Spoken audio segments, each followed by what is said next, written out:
Once in a while. This is The Onion Week in Review. Following months of anticipation and global fanfare, the royal baby was finally born this week. Sources close to the royal family say the newborn prince spent his first days crawling around Buckingham Palace, eating his first meal, and even speaking his first words. The Onion has obtained this exclusive audio clip.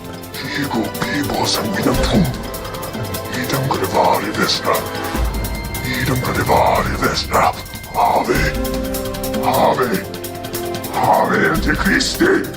Ave Antichristi!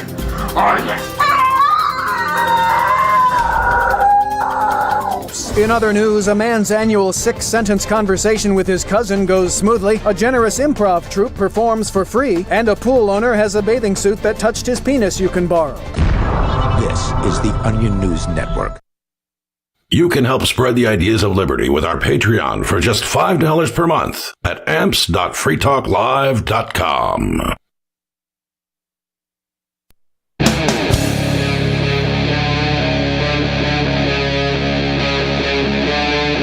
Free Talk Live.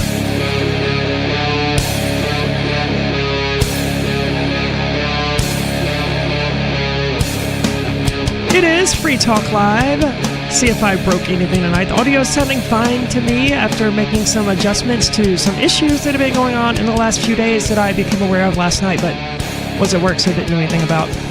603-283-6160 if you want to call in, join the show, talk about whatever is important to you. Again, that number is 603-283-6160. With you in the studio on this Monday edition is Aria. And Mr. Penguin. And I actually haven't been on the show in a few weeks. I've been a little busy with stuff going on. You know, life is busy when you have a bunch of stuff to do that kind of keeps you busy. That's kind of a stupid thing to say. Everyone is busy. Though, anyway, I miss doing the show, and I'm happy to be back here again. I think I was just off last week. I don't usually miss 2 consecutive weeks, but it's been interesting to watch this play out. Because prior to going to prison last year, I almost never missed a night on Free Talk Live. I was on the show Monday, Tuesdays, and Wednesdays, and I was extremely motivated to do it, to be here and to talk about things and to get my voice out there. And I find that doesn't exist on the other side. Well, I mean, so doing anything for 5 years is going to wear you out eventually. And then throwing a prison sentence in there, I mean, come on. That's true, and I don't know exactly how long I've been on here. I know Ricardo Kaufman, who's making the Ballad of the Crypto 6, gave me that information recently because he found the first ever episode, but it's 5 years or so, 5, maybe 6. I don't know exactly how long. Yeah, it's. I think it might depend on whether or not we're counting the the year you were in a cage. So I would have to count that year, honestly. I counted it. I would count that year as far as activism. I wouldn't count that year as far as doing the show, but I don't think it matters, right? Well, it's definitely true that I was not on the show when I was in federal prison, even though I technically could have been, at least by calling in, because I was given permission early on. There were a lot of news agencies reaching out in order to interview me, and the associate warden made me aware that I could engage in any interviews with any of these people that I had a pre-existing relationship with. And this meant, and I didn't realize this until like March of this year, that this meant I could call into Free Talk Live. I asked this question very early on, in fact. I asked it of the counselor of our unit. I was like, hey, I do a radio show. Can I call in and do it? And the answer was no. But I got a completely different answer from the associate warden because the pre-existing relationship is already there, blah, blah, blah. See, and this is the thing. If you actually went and you did it, you'd get arbitrarily punished by somebody else because that's just how these systems work. They're so terrible. It's like even if you have the authorization, somebody else doesn't know about it. And so you end up taking the hit. I did end up doing an interview with NBC Boston with Shira Stoll and Dan, who did the Live Free or Die thing. What was that called? In the pursuit of Live Free. Anyway, they did a docuseries on the state of New Hampshire and the Free State Project. You can access it by thecrypto6.com it's there. You can find that video. It was a really well done series, and they actually had me on in NBC Boston one night to interview me after that was before the show, before you went to prison, though, right? Yes. Okay. But I was given permission to conduct an interview with them while in prison. Did you conduct an interview? I did. You did, and was that in the show? Or did you even see it? It is in the second episode of the two-parter Crypto 6 thing. See, in pursuit of I really wish I could remember what the name of this show was. We'll find it. Just give me a second. I've seen it. I love this show. It's fantastic, and there are 2 separate episodes dedicated to me and Ian and overall the Crypto 6. They interviewed me from prison while I was in there, and they played a bunch of that audio from the interview in the second episode. So it's really kind of, I'm just spacing on it right now. I know what the name of the show is, and I just can't think of it. It's a fantastic show, though. Anyway, I got permission to do that, and I realized around March that meant I could call into Free Talk Live. But at that point, I was expecting to get out more or less at any time. So I figured just wait, and I will be on the show. Unfortunately, I didn't get released until May the 9th, and it was May the 26th or something before I was actually able to return to the show. You know, it's weird the way they're calling it. They're just calling it episode 10, the Crypto 6, and then like episode 2 or something like that, Crypto 6. Yeah, episode 10 was the first part of the Crypto 6. It's episode 10 and episode 12 is what it is of the NBC Free State series documentary. What is the name of that documentary? Does it say? Docu-series. No, it doesn't. I'm not seeing a name here. It's a great series. So check it out. NBC documentary on the Free State. I'm sure that will take you directly to it. But I found, since I've been back, that I love doing the tech stuff for Free Talk Live. I love calling radio stations, sending out newsletters, all of that kind of stuff. I don't love hosting the show on Monday nights. And this is a stark contrast to where I was at before prison, where I was doing the show 3 nights a week and still working my full-time job 5 days a week. And I managed to make time for both of those things, and it never felt like a chore for me to come and do the show. But that hasn't been the case after prison. Perhaps I'm just still adjusting to life after prison. I don't really know. But Bonnie and I have been talking, and one of the decisions that we've made is that I've been saying this for a very long time. Free Talk Live just puts out too much content. Way too much content. 3 hours of live radio every single day, every single week. That's 21 hours of content for people out there who want to listen to the radio show. Even if you only listen to the podcast, which cuts out the commercial breaks, you're getting 2 hours of show content every single day. See, I think that is a ton of content. I think this is the difference between doing radio and doing a podcast, right? Like doing radio, people are just tuning in randomly. So the more content you've got going out, the better. But when it comes to a podcast format, well, people aren't going to listen to 21 hours a week, and you're not expecting them to. They're certainly not. And most people aren't listening to a radio for 21 hours a week, if they're listening to radio at all. It's true, but the more you have, the more live content you have, the more likely you're going to be on more stations. Therefore, it makes more sense to do. And we don't have any data on this, not any hard data. We have soft data that we've collected over the years, and we have my intuition and Ian's intuition and Mark's intuition. But we just don't know how many people are actually listening to the radio show. We suspect that number is relatively few, but relatively few could mean more or less anything. It could mean 50,000 people or 500,000 people. It almost certainly does not mean 500,000 people, but 50,000 is probably a decent estimate off the top of my head. But the truth is, we don't know. And we are focused more on producing smaller amounts of good content instead of large amounts of, I don't want to say average content or so-so content, because I don't want to be denigrating to myself and the Monday show or to any of the people doing Free Talk Live or the remote shows or anything like that. But it's important to understand that in everything, there are better shows and there are worse shows. Not every single show I've ever done is good. Some of them are pretty bad, right? On average, the show's probably good, but none of that really matters, right? For every good episode, there's going to be a bad episode. Yeah, it's variable. There's only so much you can talk about in a week. It's just like, so much stuff comes across the news feed, and then it's like other weeks are just, there's nothing. And it's like, you got to be really on top of having stuff in your file of things to talk about from past weeks that maybe were interesting that you didn't get to in order to keep a show going and have it interesting. And it also was not just that. It's like, it's also having the right combination of people on. Very much so. And having, not having too many people talk. If you got somebody who's a talker, you don't want to have 3 talkers. You want to have like a talker maybe and another person that doesn't talk too much, or 3 people who don't talk a whole lot, or at least, or they talk a lot, but not like too much, basically. It's definitely tricky filling all of those gaps. I think Primus has a greatest hits album. I think it's their greatest hits album called They Can't All Be Zingers. And that's true. And that's just an unfortunate reality of the world that we live in, that not every show Free Talk Live puts out is going to be a 10 out of 10. They're not going to be 1 out of 10s either, but they're not all going to be 10 out of 10s. The more a show you put out, not necessarily the more better content you're putting out, just the more content. And we think that if we focus our efforts on a smaller number of shows, then we can produce better content than we're otherwise doing. Instead of focusing our efforts on 7 shows, because we only have so much time and energy and so many great hosts who can be on and all this other stuff, right?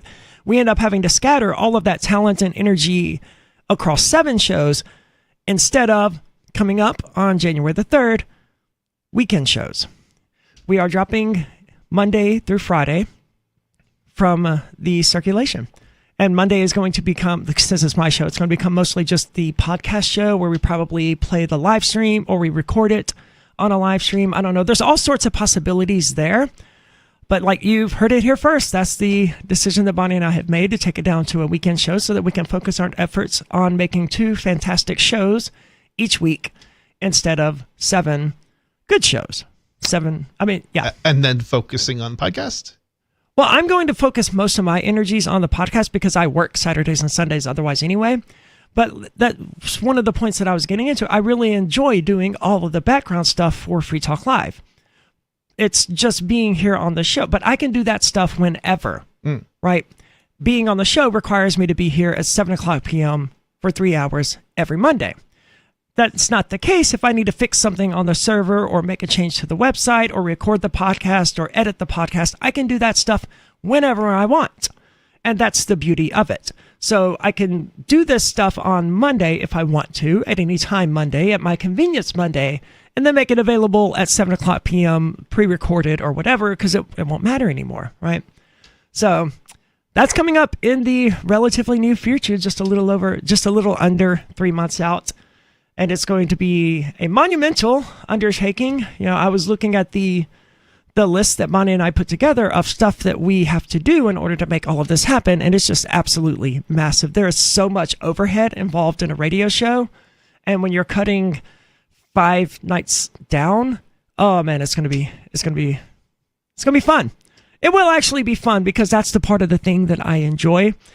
So that's coming up in the future, and I just wanted to say all of that as sort of an explanation of why I just kind of haven't been on the show a whole lot since being out of prison. Before prison, like, you couldn't get me to miss a show unless I was really, really sick or just really, really needed a day off. I was going to be here doing the show. And that hasn't been the case since I got out of prison. And I've noticed that shift in myself, and if the passion and the energy aren't there, then that's coming out in the final product. And I don't want that. I don't want to be putting out a show that isn't as good because I've lost the motivation to come and be here on Monday nights. It's better for me. It's better for everyone, I think, if I step back from that instead of doing subpar content when I know that I can do better. So let's back up a moment and let me ask you some questions about this now, the thoughts on plans. So who's doing the first chair currently? Is it just you and Bonnie? And Lori and Chris Reitman. Okay. So there are 4 of us right now. Okay. So, yeah, it's going to be an interesting transitional period, and I look forward to it, and I look forward to creating awesome content going forward. This also frees us up to do some of the other projects I've had in mind, like an actual dedicated video show and stuff like that now we could actually put some energy into, since we're not doing Free Talk Live 7 nights a week. Because, yes, we stream our show on the internet, but that's not the same thing as doing a dedicated video show. Just like putting our audio archive on SoundCloud isn't the same as creating an actual podcast.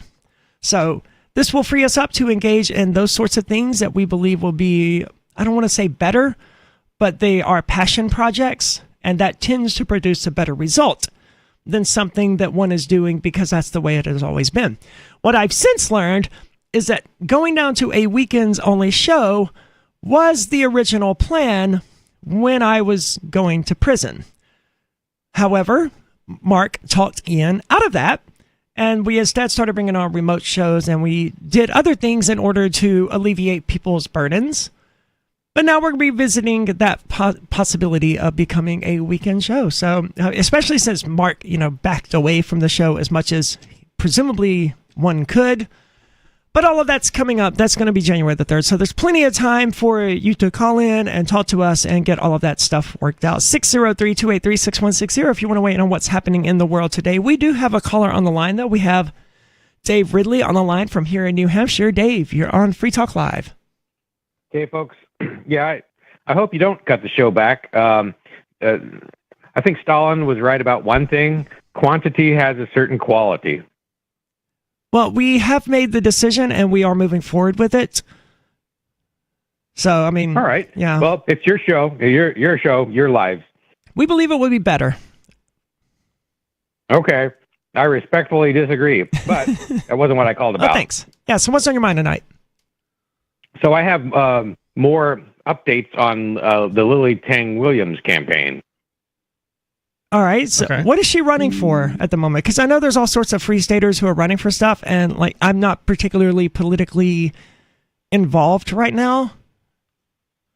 Yeah, and I'm sure there's a lot I don't know about her campaign, but she's running for Congress in New Hampshire, and that's been done by free staters before. They've never won. There's a claim that she actually might win this time. So she's running for the Senate? No, she's running for Congress, and she got the nomination. So House of Representatives? Yes, U.S. House of Representatives. Okay. Because both the Senate and the House of Representatives are part of what we would call Congress. So I was just wondering which one of the two houses she was running for. Yeah, and I guess she kind of triggered some headlines a couple of months ago because she confronted this anti-gun guy, David Hogg. Oh, really? And that apparently went viral, and so now she's becoming a darling of the gun owner folks. She's from China, and she had, her belief is that the Chinese gun control contributed heavily to the massacres of the Cultural Revolution and all the people that communists killed in China. Yeah, I think that's probably true. But Yeah. I don't know what the populist arm was like prior to all of that happening anyway, prior to Mao. And that doesn't sound surprising, just in that this has been a reoccurring theme in terms of slaughters of people in various genocides. Is you take their guns away first and then you slaughter them. Yeah, So it's a lot harder to slaughter armed people. Right. It's not a Chinese thing. This is just like, this is like a universal thing that they all do before they slaughter people, start slaughtering. Now, I know in America, guns are very, very common, obviously. Like, that's what America is known as around the world, but I don't know I don't know how many guns the average Chinese citizen actually had prior to Chairman Mao. Probably safe to either. say not as many as the U.S. I would assume not.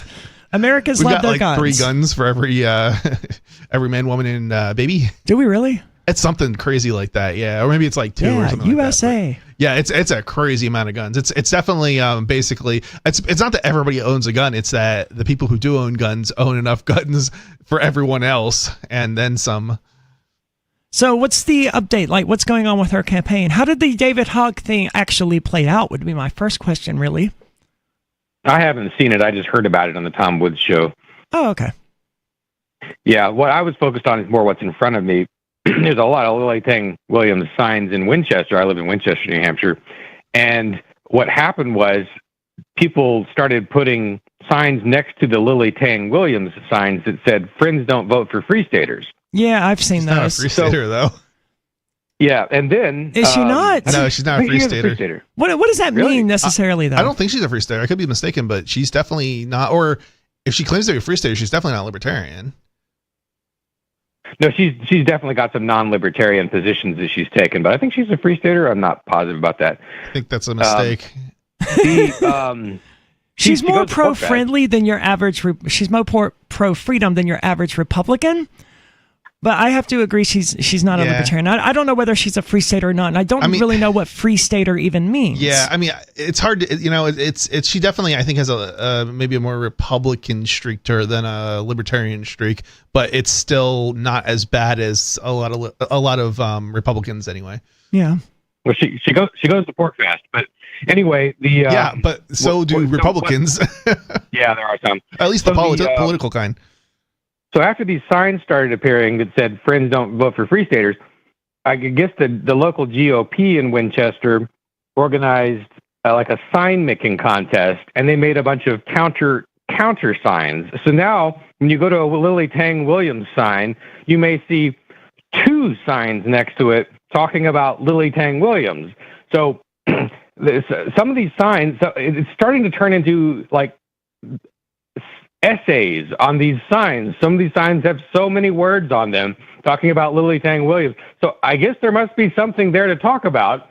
And I thought that it was kind of cool that the GOP was doing more to sort of stand up for either libertarian-leaning Republicans or free staters, depending on what you want to call her. They were doing more to stand up for her than I was, so I appreciated that. I've seen some of the signs that you're talking about. The Friends don't let friends vote for free staters, and I think I saw a counter sign that says something to the effect of "Friends don't tell friends who to vote for." Ooh, I saw that one. Yeah, which is a sentiment I entirely agree with. I don't think that we should divide our personal lives and our friendships based on who people voted for. Not when the actual results of the elections and who is going to be in charge has so little impact on our day-to-day lives. Yeah, see, the sign that says anything about her and Free Stater just to me sounds like dirty politics. I've noticed that some of the signs are very clear in their messaging, and I can't think of the example off the top of my head, but the sign says Trump, closed borders, Kamala, open borders, and I'm like, is this a Democrat sign or a Republican sign? Because if you're a Democrat, you're probably in favor of Kamala's position. First of all, she's not open borders, but let's put that aside now. Yeah, right. I was just thinking the same thing. It's like, I don't know about that. Let's just put that aside. And it's like, if I was running for office and someone put a sign that said Trump, closed borders, DeMezzo, open borders, I'd be like, hey, thanks for putting my sign out for me. Right, you're marketing for me. Yeah, free marketing. So I don't understand some of these signs. I don't like ugly political signs, and so many of these are ugly and bland. And I don't know why they don't just hire a graphic. I paid my graphics designer who made my sheriff campaign signs $50. That's all he wanted for that. $50, man. $50 to get a professionally designed sign. And I don't know why these people don't do that. Instead, they're hand-making signs, and I hate the aesthetics of that. I understand, if you don't have the $20 or whatever to buy a political sign, and if for some reason the campaign won't donate one to you, okay, make your own sign. But to engage in this sort of platforming with Sharpies and poster boards or whatever it is that they're using, it just doesn't look good. It's making the landscape ugly. It's unaesthetic, and I don't like that. Back in 2006, roughly, there was a lady in Unity, New Hampshire, who she asked me to help her with they were trying to fight against zoning. They were going to start having their first zoning laws. And she said, the thing you can do to help me the most is just make some signs for me. And please do not print out, do not make the signs printed or professional. She says, handwrite them or stencil them or something like that. So they're obviously grassroots. Wow. Well, thank you so much for the call tonight, Dave. I've met Lily Tang Williams, and she concerns me a little bit about her positions on trans people, but that's about the only position I know of that she has that makes me think, I don't know if I really want to vote for this person. She's like closed borders, too. I'm not a big fan of that either. Yeah. Cages keep people in. 603-283-6160. There's more coming up here. It is Free Talk Live. If you're looking for work, you know what I mean by elevator speech. It's the short version, saying just enough to make the listener want to listen more. Even if you're not a job seeker, effective communication skills have never been more important, with money and attention so scarce now. So to cut through the clutter, choose every single word as though it was the last word the person you're speaking to will hear. Otherwise, it might be. Instead of saying, due to the fact that, say, because. And avoid mispronunciations. Say jewelry, not jewelry, which could offend. Undoubtedly, you don't want to say undoubtedly. And whatever you do, never use a preposition to end a sentence with. Just kidding. For more tips, hit survivalspeech.com. I'm Holland Cook. From Feature Story News in Washington, I'm Simon Marks. President Biden says he will not stop working to achieve a ceasefire deal in Gaza. He was speaking on the one-year anniversary of the October the 7th attacks by Hamas on Israel. Services have been taking place across Israel to remember the 1,200 people killed and 250 people abducted by Hamas. But Israeli Prime Minister Benjamin Netanyahu used the occasion to vow that he will keep on fighting to defend Israel's security. Since that black day, we have been fighting. This is the war of our existence, the war of resurrection. We will end the war when we complete all the goals we set, collapsing the evil rule of Hamas. And the Israeli military is telling people on Lebanon's southern coast to stay off beaches as it plans to launch operations there soon. President Biden lit a memorial candle at the White House on Monday, honouring the memory of those killed on October the 7th. In a statement, he also expressed deep sadness over the loss of Palestinian lives in Gaza and what he called the ongoing suffering of civilians as a result of the war that Hamas unleashed. British Prime Minister Keir Starmer called for an immediate return of all hostages still held by Hamas and said the violence in the Middle East must stop. The region cannot endure another year of this. Civilians on all sides have suffered too much. All sides must now step back from the brink and find the courage of restraint. Tomer Kashet's cousin was kidnapped alongside his wife and 2 children last year. My worst fear is that the world will move on to the next thing. The war will move on to the next war, to the next location. The moment that we will stop talking about the hostages is the moment that they will die. Pro-Palestinian demonstrations have been taking place in many parts of the world today, including the British city of Birmingham. Soraya Hussein organised a vigil there, attended by hundreds of people. During the past 365 days, what we've seen is over 42,000 people lose their lives, and with tens of thousands more missing. It's unbearable to watch one of the worst humanitarian crises that we've had to witness unfold before our eyes. In other news, Hurricane Milton, now classified as a Category 5 storm, is continuing to threaten loss of life and vast damage in Florida. FSN's North America correspondent Benji Hire reports. Milton is expected to make landfall in Florida by Wednesday night, hitting major population centers including Tampa and Orlando. Florida's officials are preparing for the largest evacuation there since 2017 when Hurricane Irma slammed into the state.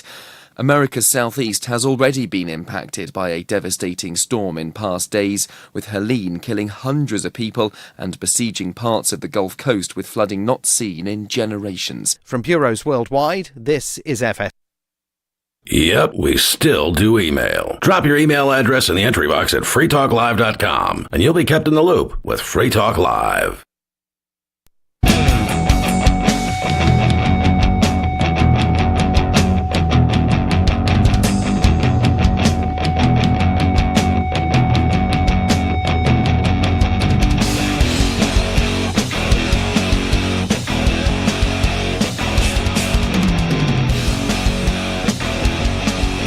It is Free Talk Live. As always, you're invited to take control of the airwaves, talk about whatever is important to you. 603-283-6160 if you would like to do that. Again, the number is 603-283-6160. And with you in the studio tonight, it's Aria. And Mr. Penguin. And I want to tell you about the Edge wallet. I've been using it for a really long time. I don't even know how long I've been using the Edge wallet. It's probably my favorite wallet, and I've used a bunch of them throughout the years. I've used Konami, I've used Jax, I've used Exodus, and I've used the Edge wallet.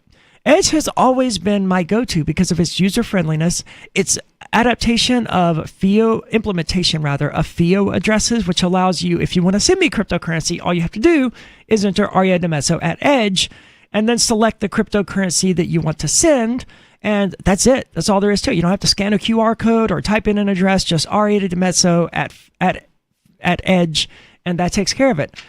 The wallet has a number of really awesome features like that, and most importantly, you actually control your keys. It's your wallet, it's your crypto, and that's one of the most important things about cryptocurrency. And a lot of people don't understand when you leave your cryptocurrency on Coinbase or Kraken or Gemini or Binance or wherever it is that you're getting it, it's not really your Bitcoin.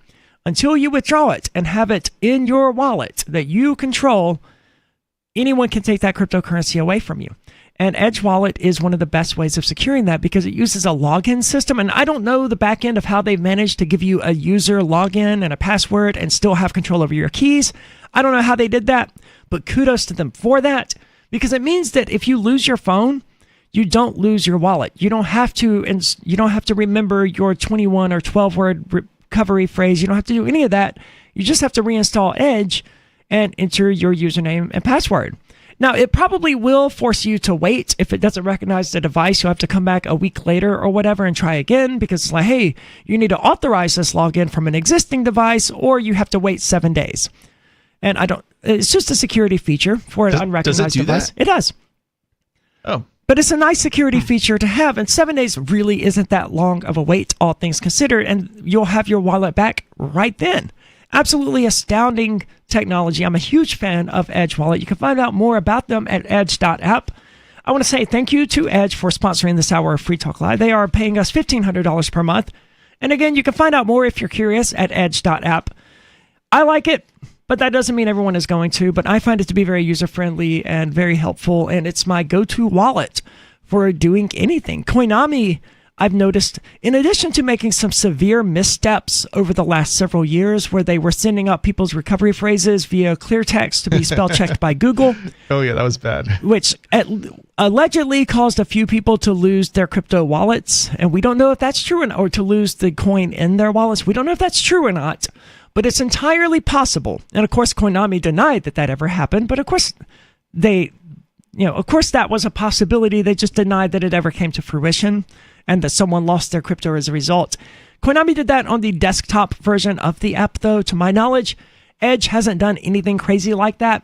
Plus, Koinami, every time I've tried to use it since I've been out of prison, because I'm allowed to use crypto now, not that I have a ton of crypto to use any longer, but, I do still have a little bit of crypto. The wallet doesn't respond. It always says there's no internet connection, or this isn't a valid address, or that's not a valid address, or this isn't working. It just doesn't work any longer. The Edge wallet never had that issue with it. I've had issues with it with Monero following hard forks like 6 or 7 years ago. Once Monero hard forks, like Edge takes a while to be updated. But that's because of Monero, not because of Edge. Find out more about it at edge.app. Again, that is edge.app. Now, Chris, you had a story that really got my attention, and it's a topic that I really want to get into. You had said that South Korea has banned the use of deepfakes when they are sexual in nature. Is that right? Well, so this is a story from Reuters, and the title is South Korea to criminalize watching or possessing sexually explicit deepfakes. So yeah, I had it pretty spot on pretty much. So this is a deepfake is a video that is created generally using artificial intelligence, pretending to be someone they're not. Like if you were to create an AI video of me engaged in sexual activity, that would be a deepfake. But it doesn't have to be that. You could create a fake video of Donald Trump saying, look, I know that mankind never went to the moon, and that would be a deepfake. It's just like Photoshop. It's a fake image, only it's in video form. With Trump, you would never know. But that's true. Trump would make it very difficult to be sure that he didn't actually say something nonsensical like that, because he is prone to that. But South Korea has decided that if they are sexually explicit in nature, then they should be illegal, or you shouldn't be allowed to watch it or possess it? They're going to criminalize watching or possessing, is what it says. Seems like a pretty severe overreach, to say nothing of being almost impossible to enforce. I mean, yeah, I don't know how they're going to enforce it. It's a good question. I mean, I guess it's going to be like child porn. Maybe border searches, that kind of thing. Or to say nothing of, I don't even know. Yeah. iPhones search people's content automatically on their phones. They search them for child pornography. Yeah. So maybe they'll try and force iPhone or Apple to integrate and add this to their current. Yeah, because Apple phones will do it. They'll search for child porn and report you if Apple finds child porn on your phone. So which doesn't necessarily mean there is child porn on your phone. Oh no, just because it Apple finds it, to be clear, and I realize that sounds crazy, but just because Apple finds something that they think is child porn doesn't mean it's child porn. It could be Google, a photo of you sunbathing. So Google has something similar, at least with their cloud services. So like if you use their cloud backup services, and so if your devices sync, like maybe you have a child and they've got something. This has actually happened as a real example. You've taken a picture for the doctor. Well, that will end up getting reported automatically, and your account will be shut down. And it's and technically that you haven't even broken any laws, and it's technically not child porn even, but because it's a naked child. They're going to delete your account and they won't get you any of your photos back or any of your data back. And yeah, it's like what I think most Americans would think, oh, that's unreasonable. Like that can't be. Yeah, that's entirely unreasonable. Yeah, but no, this is the kind of stuff that really happens. And it may not even be, it may not even involve a person at all. And you might lose your account because it thinks it's a child or something of that nature. I hate cloud services so much, man. I recently got a new car and the dealer made me install an app. They didn't make me do it. They said, we want you to go ahead and install this app so that we can help you get connected to your car. And I did it. But I know you rolled your eyes, and believe me, dude, I cringed.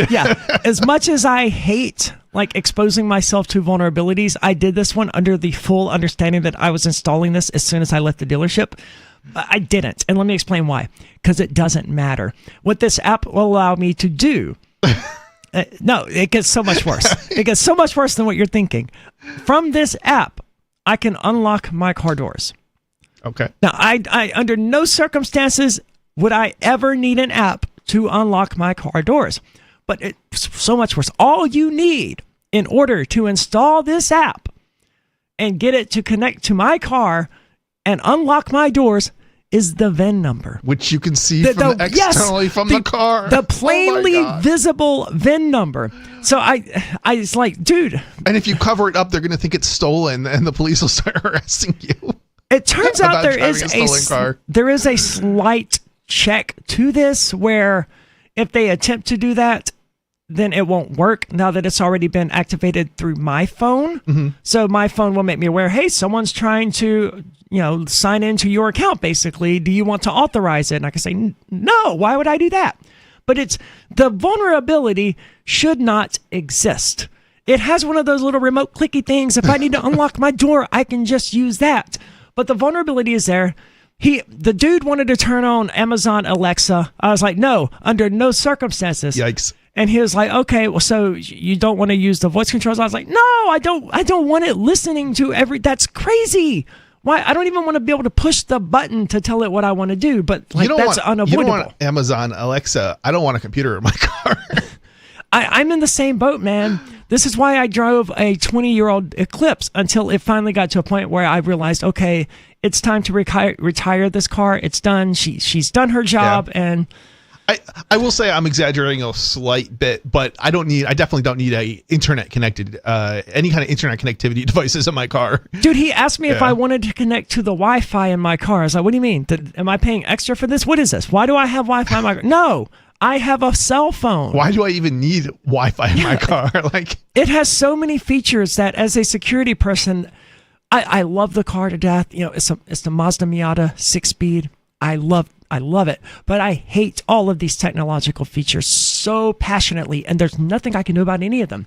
That's just a fact of the world now that we live in, where if you buy a new car, it's got this I have a question trash for you. in it. Do you have to subscribe to heated seats? No. And pay a $10 a month fee? I do not. Because some manufacturer was doing this. I don't remember who it was. It's Mazda that's doing that. Okay. Yeah. And what did you get? You had a Mazda? No, it wasn't Mazda? I got a Mazda. No, you got a Mazda, so it was Mazda. Did they stop doing it? It's not in this particular model, Not in this particular guess. model, or maybe they stopped doing it because of the backlash. Because there was a huge amount of backlash over that. I can only imagine that. that. Crazy.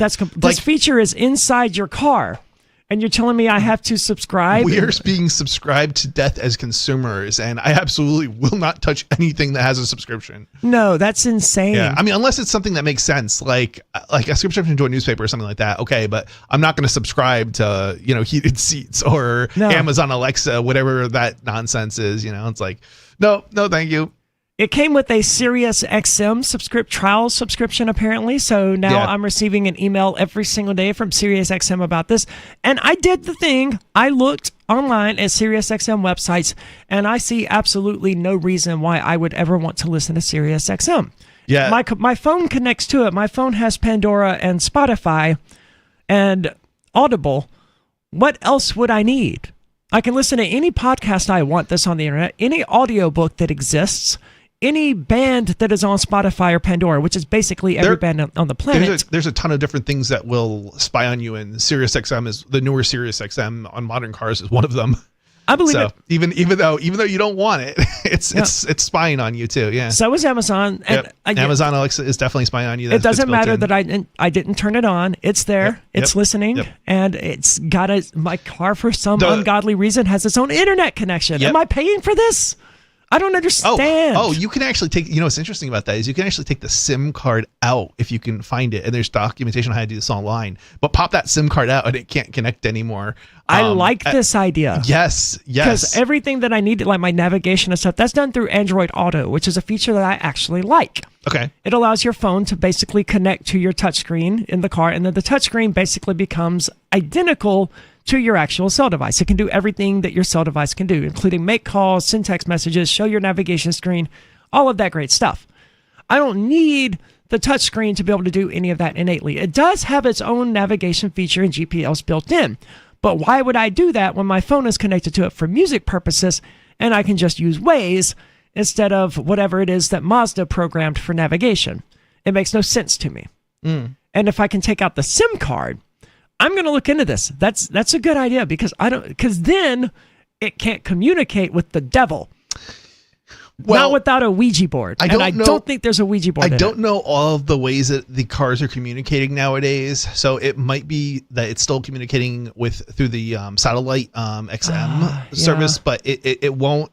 That's just one system. So there's multiple systems. So one of the systems you'll have disabled at a minimum. You can, I think, unplug the Sirius XM, I believe. I don't know how to do that. Again, that's another thing you could probably look up and find out how to do. But yeah, there's a lot of different things in modern cars that are like, I wouldn't trust myself to buy a modern car and then go through and disable all of this stuff, because it's like they really, really make it annoying. Even like if you disable if you pop the SIM card out, it's gonna like message you and nag you that there's no SIM card in there. And that's annoying. Yeah. But So I don't know how bad it is. I just know that people are doing it, and so yeah. And I don't know. My preference is my plan is to get another older vehicle with as few miles as I can find, and hopefully last as long as I can.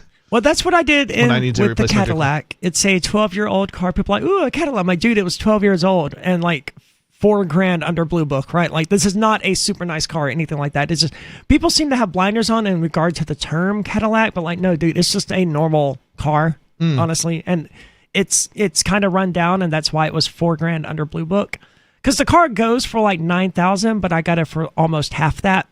So yay for that. Good deal. But anyway, it's got a touchscreen in it, and it's such old technology. You can look at it and tell that this is built off a 2010 TomTom. Like it's a really crappy screen. It's got a rear camera, and it's like 480 resolution at best. Yep. And the screen itself, like, it's useless if you want to actually back into a parking spot or anything. Like, I guess in 2012, it would have been neat if people were like, wow, you have a backup cam.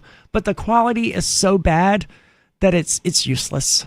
Might as well not even be there. And I can handle that level of technology because it's so old that I know it's not using 5G to give me brain cancer. Obviously, I don't believe the 5G is giving people brain cancer, but I have a better idea of what the Cadillac is doing. Sure. It's closer to what the Eclipse was doing, which was nothing. Yeah. But the Mazda, I don't know what it's doing. So 12-year-old car? Yeah. See, I have a 20-year-old car, so 2005 roughly, I think it is, and I'm loving it. Yeah. And I bought that. I didn't buy it new. I bought it. It was like a couple years old when I bought it, but it had more miles than I would have liked. But you've had the same car for like 20-something years. 20 years, almost 20 years now, and kudos. Yeah, and I keep having the mechanic fix and replace the parts, and it still works. It still runs pretty well, actually. Yeah. My actually biggest complaint is that the ceiling is the ceilings are like glued in, and so that over 20 years will start to decay, and so now it's beginning to decay, and so it's beginning to like hang, or like pieces are starting to come apart, the fabric from the ceiling. So that's the thing that's bothering me the most. Yeah, but otherwise, you can never fix that, right? Because the material is never going to be. It's like a piece of paper. Once you crumble it up, you're never getting it perfectly smooth again. Yeah, I mean, unfortunately, it is what it is, and at some point, I'm going to have to replace it. But I have something like 240,000 miles on the vehicle. I don't know how many. I don't know how much further I'll be able to get out of it, because there's, especially in the New England region, you've got salt on the roads, so things will eventually start to rust out. I've taken care of the car as best I can. It's garaged, and so on. But at some point, it may. I know people can get them to 300,000 miles and even higher than that. At least for a Honda. Oh yeah. But the problem is, again, it's that it's all that salt that's on the roads, and it also starts to be really stressful. And I don't know that you want that. That's why I'm not bothering to get the Eclipse fixed. Yes, it only needs new brakes and a mass airflow sensor and a couple of other minor things. But I've already replaced the transmission in it. I've already had to replace an axle. Like, it's a 20-year-old car. It's run its course. And yes, I can keep fixing things as they break. But overall, it's going to become less and less reliable. And I've driven unreliable vehicles before. It's so unbelievably stressful. This is one of the wise decisions I made when I bought this car, in that it wasn't a car where, like, as long as it's being fairly well maintained, it doesn't just fail on you like that. I at least I haven't experienced that with this car. I've had it fail on me, but it's like been twice in 20 years. Once was because of a dead battery. And another time was, I think it was also because of a dead battery. So it's like basically run perfectly. It's never died on the road other than those two times. And I've replaced everything in the vehicle basically that matters, in order to keep it maintained and working and going. My Eclipse, died it failed me twice would be how I would put it, because it didn't die the second time, but it stopped being able to move. But overall, in the last 5 years that I've owned it, it has failed me exactly twice. One of those was when the axle broke, as I was on my way to visit my surgeon in January of 2022. And that sucked because I didn't know what was wrong. The other time it didn't actually fail me, but the transmission died. So it became, and it was, if I kept driving it, it was definitely going to fail me. Yeah. You know what? I take that back. I think there's 3 times I've had it fail. And one of them was a ball joint. I take that back, which we had it taken in for service to replace the ball joint. And they didn't do that. They just injected some oil into it or something. And it was like, that's never going to fix it. And of course it breaks down on me the next week. And I'm just like, that just annoyed me to no end, but Hondas are notoriously reliable and good cars though.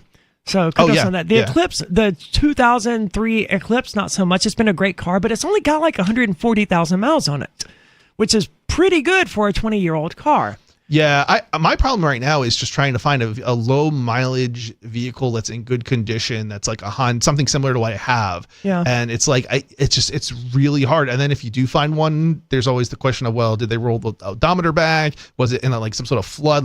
Why is it so few miles? Right. So, and I don't really want a grandma car. So it's not even I can be I can find somebody, who's some grandma with a vehicle that they only drove occasionally once a week for the last 20 years. I can't even do that because it's grandmas don't buy slightly sporty I don't have a sports car by any imagination, I guess, but I do have a 2-door vehicle, so it's a little bit nice. Like, it's a little bit, I thought the definition of a sports car was that it only had 2 doors. Oh, so would I have a sports car? I guess. I could also be entirely wrong. I don't know anything about it. I just know it's not like it's not a fancy sports car. But I always heard that a sports car has 2 doors and a sports sedan has 4, or just a sedan has 4. Okay. But like, because the Eclipse had 4 doors. No, it didn't. It only had 2 doors. Had 4 seats, but only 2 doors. So I like my vehicle in that it has 2 big doors. Like, I wouldn't think, this is kind of a weird thing, but like, I wouldn't think like I would care that much, but the big doors actually let me get, and this is going to be really funny because you think, oh, sports car or something like it. And it's like, but the doors are really big, so you can get big packages in there into the vehicle. So if I go and I pick up something from somewhere and I need to get it in my car, well, the trunk might not fit it, but the front seat sure will. I never really considered the Eclipse to be a large vehicle. I knew that it was kind of wider and a little bit longer than most vehicles, but I severely underestimated how much space was going to be in the Miata. And like, I knew there was no back seat, so I knew, but I was also under the impression that this little side panel in the center came down and could serve as another seat. No, absolutely not. For one, it's not a seat. So I don't know what I was reading online that said that, but it is completely wrong. It's just a door to what is basically the glove box. The seats cannot be leaned back at all because there's no space there whatsoever. My head Isn't that uncomfortable? No, I've gotten used to it. But it's uncomfortable. It is not as comfortable as the Eclipse. Yeah. So and my head hits the soft top roof like it's a very, very tiny, compact car. Yeah, see, my car has got back seats, but they're really, really small, so you can't really fit anybody in them other than like maybe a small child or something like that. But yeah, it's definitely they're comfortable. And these are other things like I like about my car. It's like it's a comfortable car that runs well. Yeah. I don't need hard to beat. I don't need the fancy features. I don't need the GPS. I got a physical GPS on my car. It's just not built into the dashboard, right? Sure. And it's up to date because it's not built into the dashboard.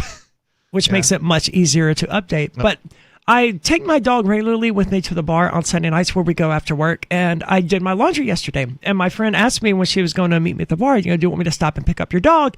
And I said, yeah, I would love that, but you can't. Because I have a clothes basket in my car, and there is no room in my car for both a clothes basket and a dog. Yeah. It's just not going to happen. When I took my boyfriend to dinner last week, we didn't have room for the leftovers in the car. Like, you can have a thing with you. Like, there's room for my purse because my purse is small, but you can have a thing or a person in addition to me and my purse. There's no room at all for anyone else. I want to say this is why me and my partner also bought a Jeep, a larger vehicle, in other words. But we don't have this problem with our sporty car. It's like the sporty car is still big enough where that's not an issue. It's making me miss the Cadillac, to be honest. And the Cadillac's not particularly large, but it has a back seat. And sure, you can put stuff in the trunk of the Miata, and that's what we ended up doing with our leftover dinner. But like, you're putting your dinner in the trunk of your car at this point, and that's already a bit weird. Now, I'm not complaining. I knew what I was getting into when I bought the Miata, and I'm completely happy with everything except the technology in it. I wish I could buy a version of the car that didn't have that crap in it. Like, I would pay an additional $2,000 for them not to put this crap in there. But that option doesn't exist, so it's there. So my car is always spying on me, and it can be remotely unlocked right here from my phone, because I still kept the app, because what I learned was that uninstalling the app is not going to do anything for my security. And every thief can also unlock your car, your modern car too, by the way. With the app, you mean?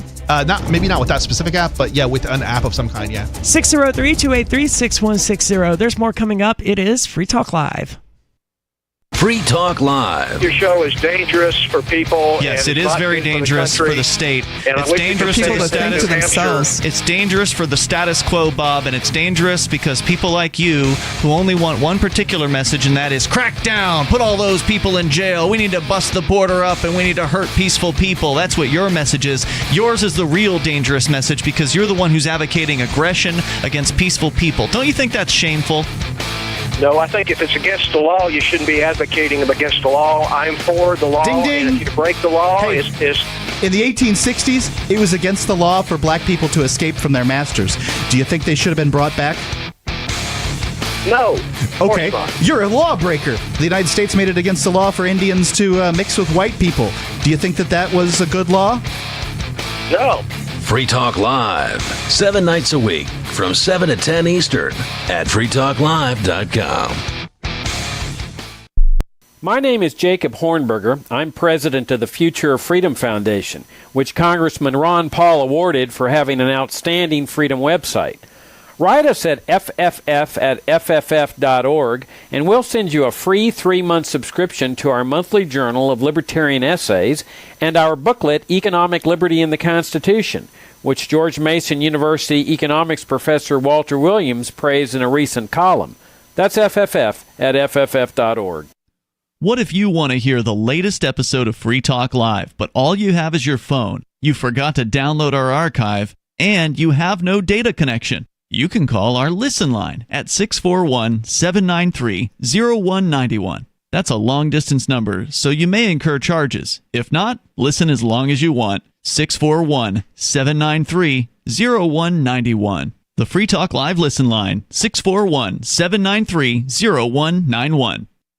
You're listening to the live edition of Free Talk Live. Hour number 2 is next after the news here on the Liberty Radio Network at LRN.FM. From Feature Story News in Washington, I'm Simon Marks. President Biden says he will not stop working to achieve a ceasefire deal in Gaza.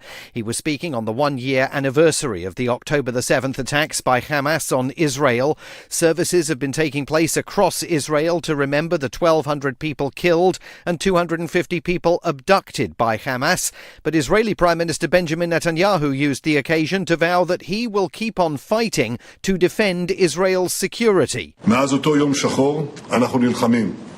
that black day, we have been fighting. This is the war of our existence, the war of resurrection. We will end the war when we complete all the goals we set, collapsing the evil rule of Hamas. And the Israeli military is telling people on Lebanon's southern coast to stay off beaches as it plans to launch operations there soon. President Biden lit a memorial candle at the White House on Monday, honouring the memory of those killed on October the 7th. In a statement, he also expressed deep sadness over the loss of Palestinian lives in Gaza and what he called the ongoing suffering of civilians as a result of the war that Hamas unleashed.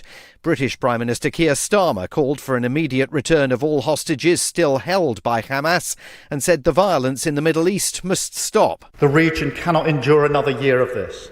Civilians on all sides have suffered too much.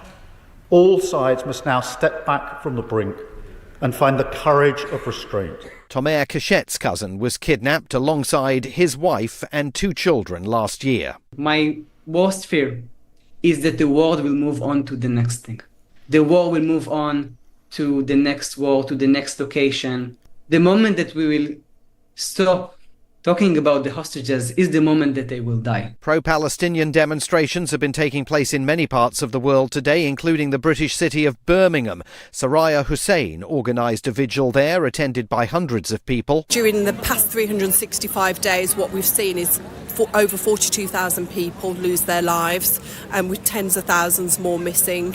It's unbearable to watch one of the worst humanitarian crises that we've had to witness unfold before our eyes. In other news, Hurricane Milton, now classified as a Category 5 storm, is continuing to threaten loss of life and vast damage in Florida. FSN's North America correspondent Benji Hire reports. Milton is expected to make landfall in Florida by Wednesday night, hitting major population centers including Tampa and Orlando. Florida's officials are preparing for the largest evacuation there since 2017 when Hurricane Irma slammed into the state.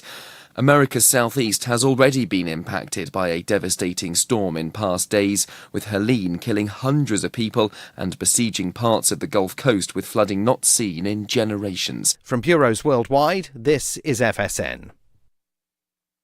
With FSN Spotlight, I'm Simon Marks, looking today at President Biden's plans to meet allies in Germany later this week to discuss strategies in Ukraine as President Volodymyr Zelensky's forces prepare for winter. They suffered a big loss last week as Russia captured the Donbass city of Vuhledar, the latest in a series of losses in eastern Ukraine that are raising questions about Moscow's current strategic advantage. Bob McMahon is with America's Council on Foreign Relations. The Vuhledar fall is concerning, perhaps not in and of itself, but because of a set of dominoes that could be lining up where the Russians take one strategically important hub after another from this whole theater that Ukrainians had been holding on to tenaciously, and where they had inflicted heavy Russian casualties 2 years ago. Now the Russians are said to have kind of beefed up with a new crop of well-paid volunteers, according to some reports. So it's a tough moment for the Ukrainians. They are eagerly looking for some capabilities to be able to really create some harm and some pause on the Russian side. Their incursion into Kursk has not had the intended effect. And so they are looking for some sort of a firm commitment. And that is putting pressure on President Biden, who will meet with leaders of the quartet that brings the US together with Germany, France and the UK.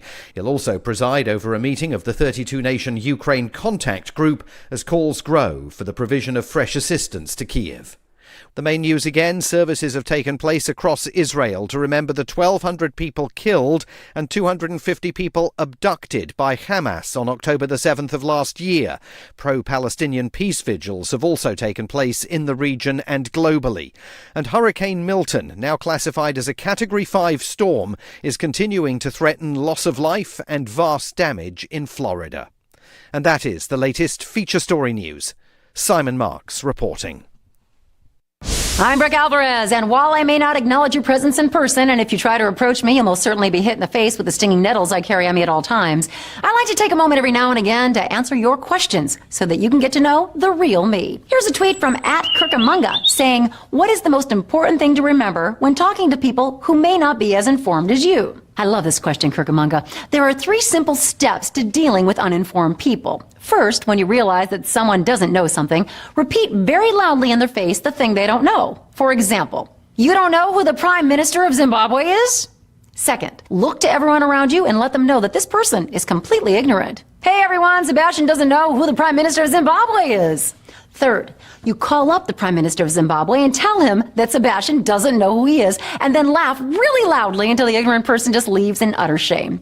If you'd like to ask me a question, just tweet it to my handle @BrookeAlvarez or post it to my Facebook wall.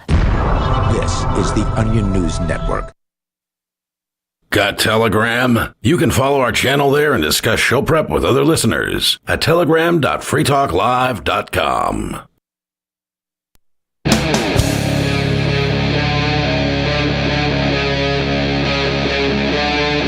Free Talk Live.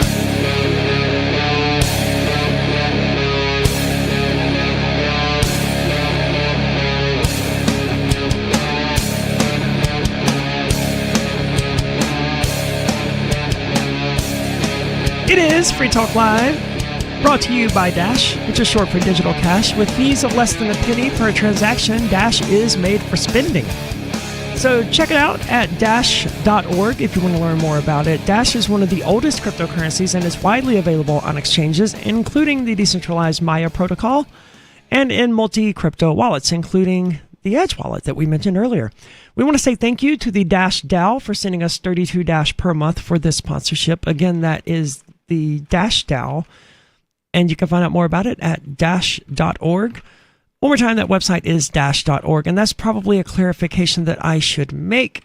We don't actually receive $1,500 per month from Edge Wallet. As I said previously, we receive the equivalent in Bitcoin. I don't know if that matters or not, but it's included in the Dash one, so it's probably worth mentioning. I just don't know what the amount of Bitcoin actually translates to. And I don't control the wallet that goes to, so I can't readily look at that information. So anyway, find out more about it at dash.org. So we're talking here about South Korea and deepfakes. And then we started just talking about technology in general because you're a tech guy and I used to be a tech person. Not so much these days. I'm what you would call a tech enthusiast now.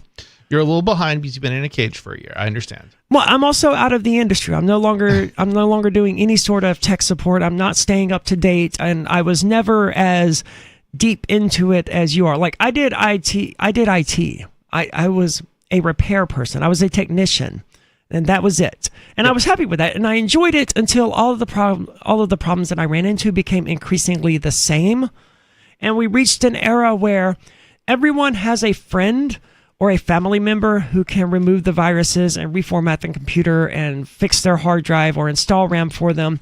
Everyone has a friend who can do those sorts of things. So having a dedicated job to do that is a bit superfluous. And that was my... I'd be surprised. Did you not have like old people calling you up all the time and like needing help removing viruses and things? Because that was my experience. It was everybody over 50. I did, and there's a lot of people over 50 these days. But that was sort of the problem, right? Like, I don't feel good about myself charging a 60-year-old $75 to remove a virus from her computer. They got all the money. What are you talking about? Why would you be? I mean, I don't know where you were doing tech support, but where I was doing tech support. And it was actually about never mind. It was actually about $100. It was actually about $150 for virus removal. Yeah, but still, like, my rates were cheaper because I had branched out on my own and was intentionally undercutting the competition. Sure. And that was very successful, but I still felt bad about it because like it would take me 15 to 20 minutes to do it. At most, it would take 15 to 20 minutes. If they had like a rootkit, like this is the Windows XP and Windows Vista era. Okay. If they had a rootkit, like you just about had to do a full reformat reinstall of Windows. Not all the time. And then there was this tool that was named Combo Fix that came out, and it fixed a lot of the actual rootkits that were running around. But overall, it only took like 10 or 15 minutes. And you tell this 70-year-old lady, all right, that'll be $75. It just wasn't a good feeling.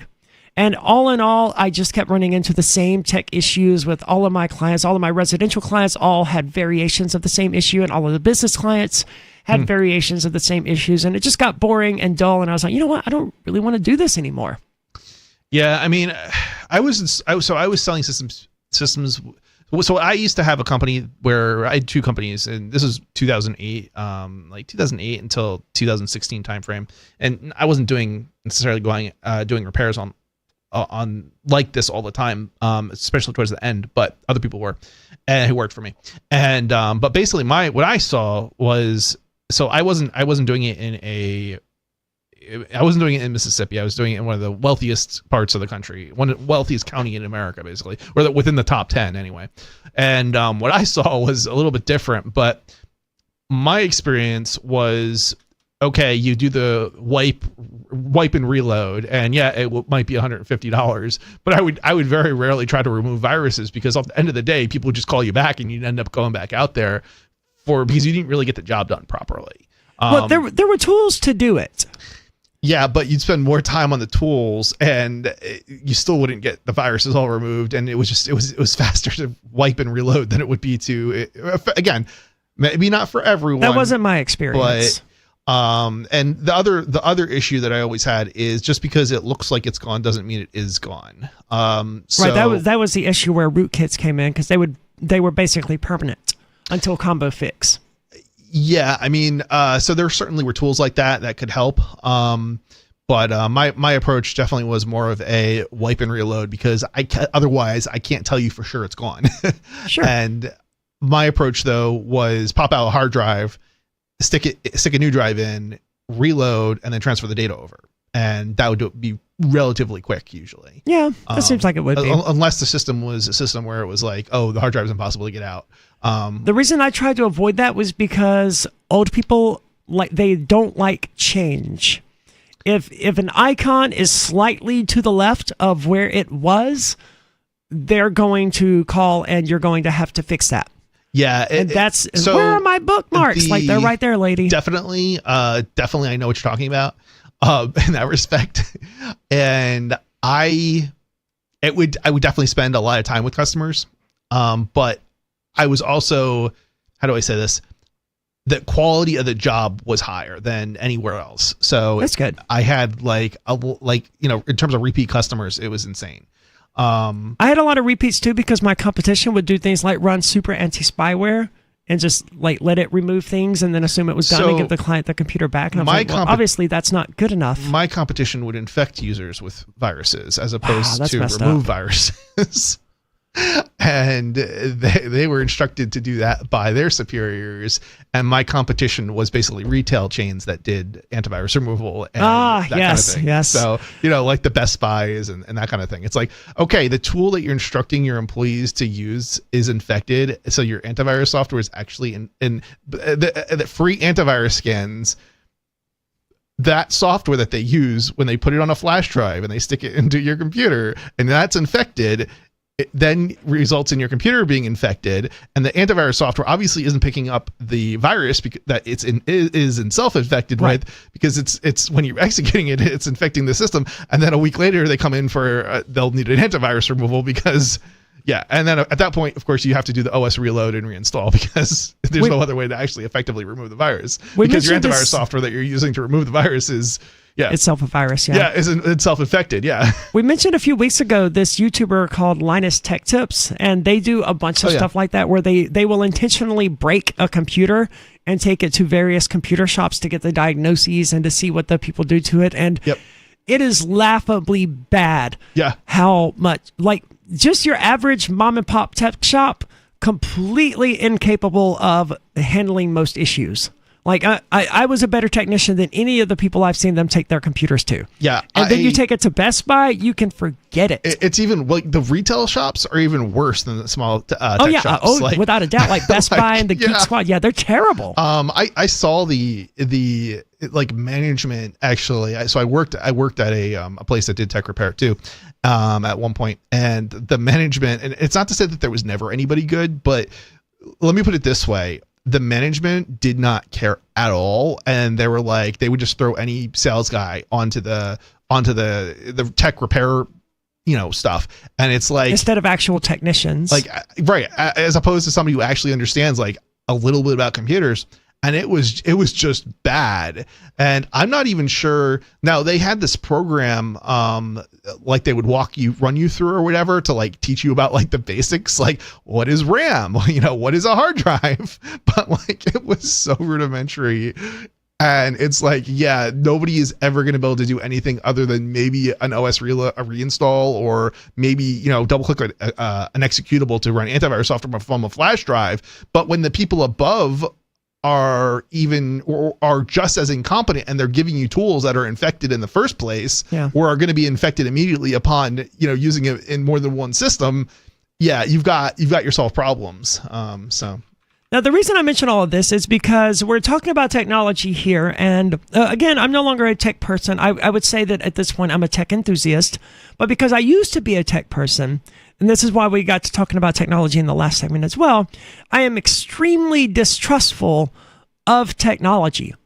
I have a pretty good idea of how vulnerable it is and how it's ultimately all spyware, how it's all spying on you all the time, around the clock, taking notes to sell to corporations, or in dystopian worlds, to give to the government. Like, I know these things are true. To say nothing, you mentioned before we went out to the last break of hackers being able to unlock your car in like 30 seconds. And I don't know if we said that on air. But maybe not. Yeah, they can literally unlock just about any car in 30 seconds. There might be I think there's some cars that it takes like longer than 30 seconds, but for the most part, like most cars are like 30 seconds. They just have to have the right app. And if it's not one app, it's another app, but like the apps will unlock multiple like brands of cars. So like these security systems are that bad. And just like in general, like in terms of spying, to give people an idea of like why you should care. If you've ever seen your insurance rates go up, and if you haven't, just be glad. But your insurance rates will go up based on your driving that the car is recording.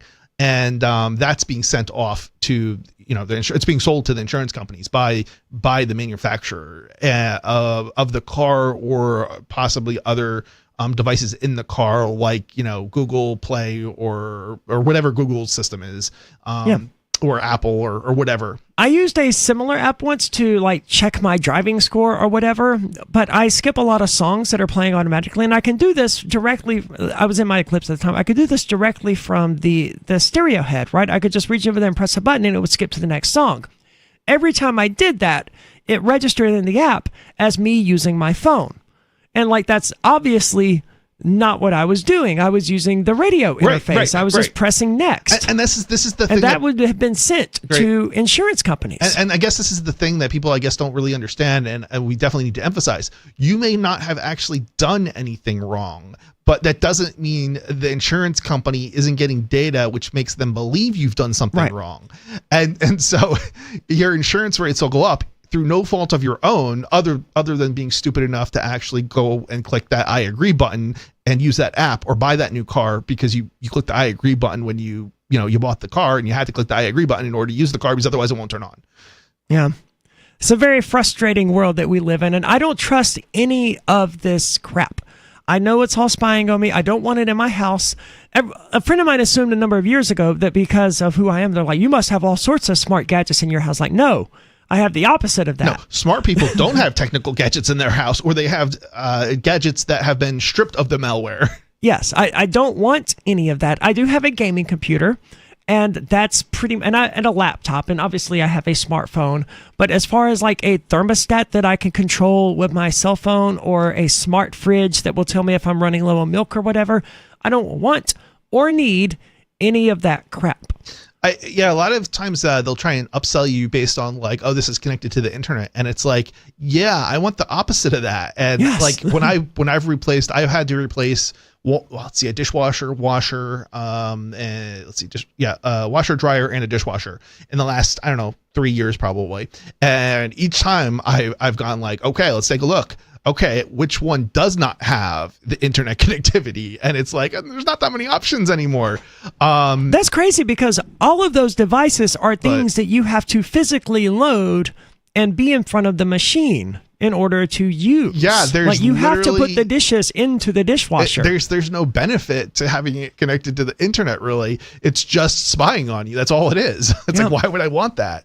Yeah, and it's like, it's going to download. What is it going to download? It's going to download I guess the idea is like on some of this stuff, it's going to download like new rinse cycles or something. Like what?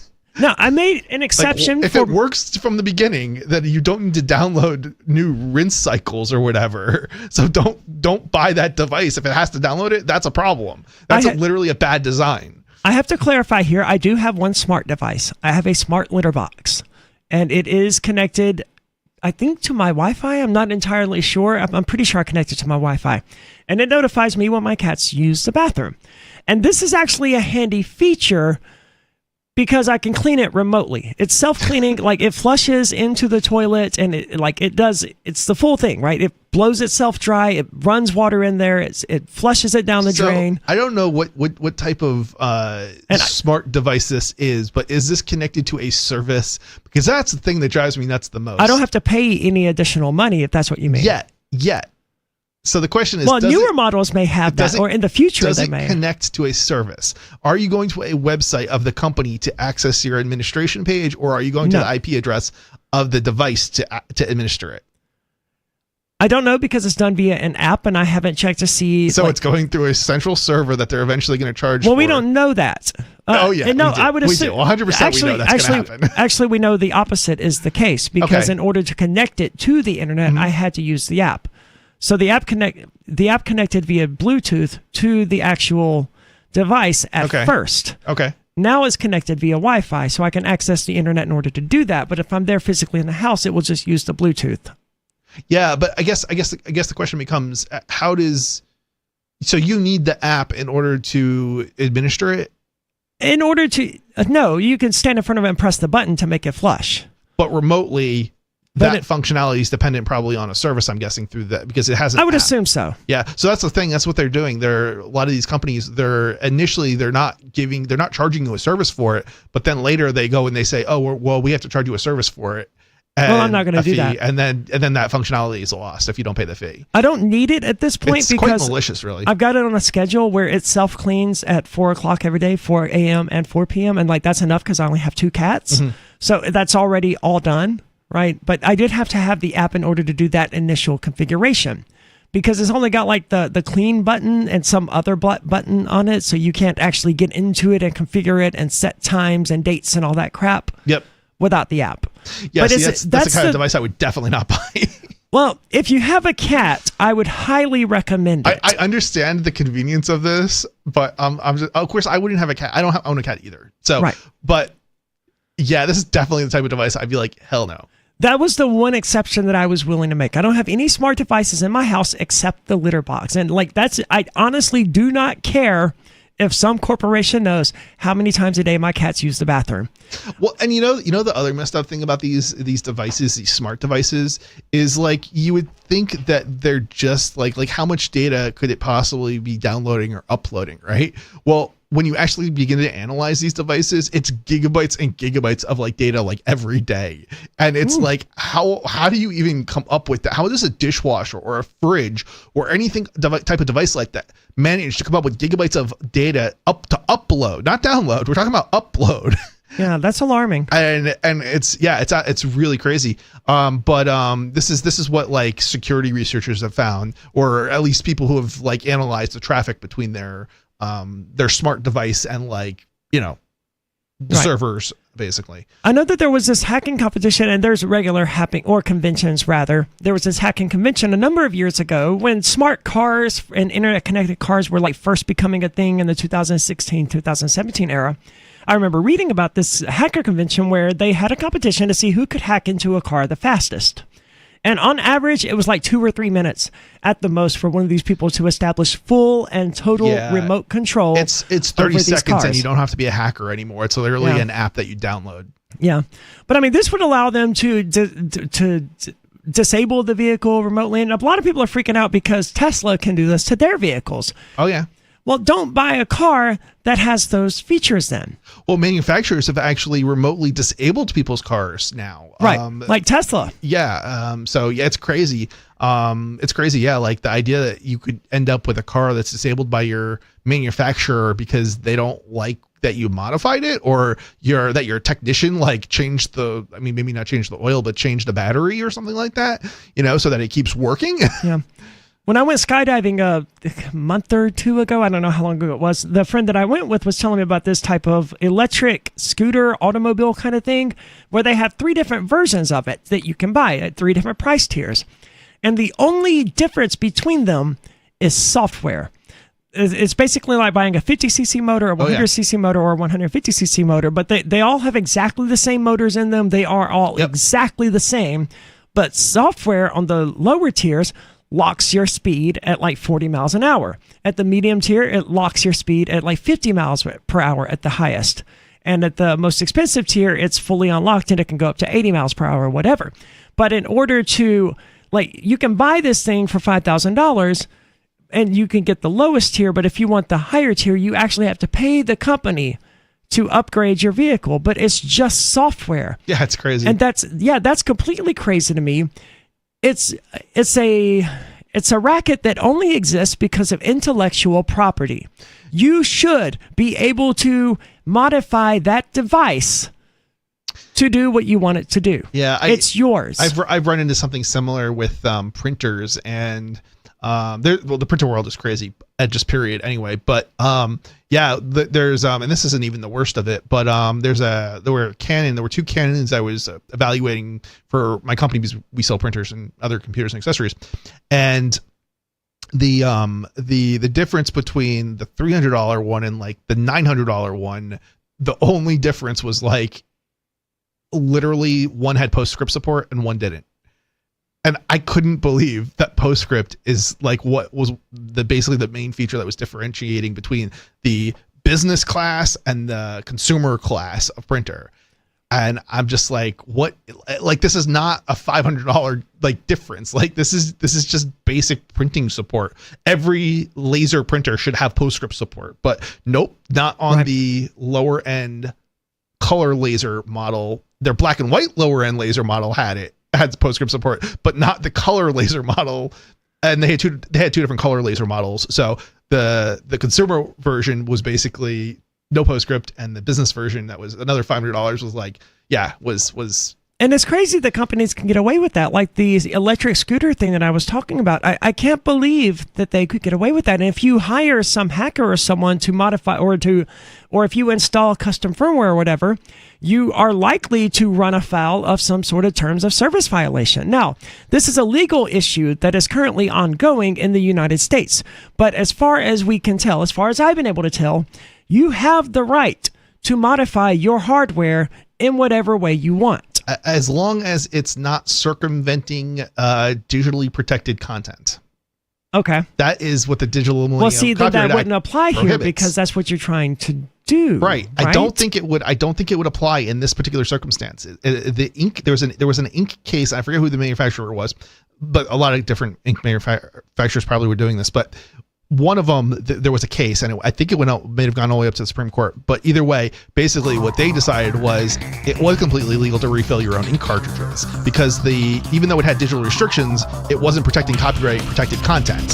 So you were legitimately, the remanufacturers were legitimately able to replace the chip and to enable you to refill. 603-283-6160 if you want to weigh in. There's more coming up here, including this discussion about the South Korea banning sexual deepfakes. We're going to get into that and more coming up here. 603-283-6160.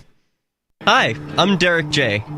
To me, an activist's calling is to actively work to advance a cause. The cause for which I work is personal freedom. I believe my life is best when I engage in voluntary interactions and self-government. I reject the idea that anyone else has a higher claim to my life or my body than I do. I see people who call themselves the government as a threat to my personal freedom. I realize you may feel differently, but my relationship with the people who call themselves the government is completely involuntary. If Starbucks used some of its money to drop bombs, I wouldn't shop there. So why would I support the American empire? The empire does not require my consent. Derek J's Victimless Crime Spree. Watch it for free and order the Director's Cut DVD at victimlesscrimespree.com. That's victimlesscrimespree.com. From Feature Story News in Washington, I'm Simon Marks. President Biden says he will not stop working to achieve a ceasefire deal in Gaza. He was speaking on the one-year anniversary of the October the 7th attacks by Hamas on Israel. Services have been taking place across Israel to remember the 1,200 people killed and 250 people abducted by Hamas. But Israeli Prime Minister Benjamin Netanyahu used the occasion to vow that he will keep on fighting to defend Israel's security. Since that black day, we have been fighting. This is the war of our existence, the war of resurrection. We will end the war when we complete all the goals we set, collapsing the evil rule of Hamas. And the Israeli military is telling people on Lebanon's southern coast to stay off beaches as it plans to launch operations there soon. President Biden lit a memorial candle at the White House on Monday, honouring the memory of those killed on October the 7th. In a statement, he also expressed deep sadness over the loss of Palestinian lives in Gaza and what he called the ongoing suffering of civilians as a result of the war that Hamas unleashed.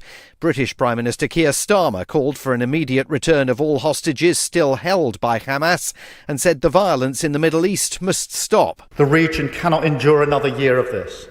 Civilians on all sides have suffered too much. All sides must now step back from the brink and find the courage of restraint. Tomer Kashet's cousin was kidnapped alongside his wife and 2 children last year. My worst fear is that the world will move on to the next thing. The war will move on to the next war, to the next location. The moment that we will stop talking about the hostages is the moment that they will die. Pro-Palestinian demonstrations have been taking place in many parts of the world today, including the British city of Birmingham. Soraya Hussein organised a vigil there, attended by hundreds of people. During the past 365 days, what we've seen is over 42,000 people lose their lives, and with tens of thousands more missing.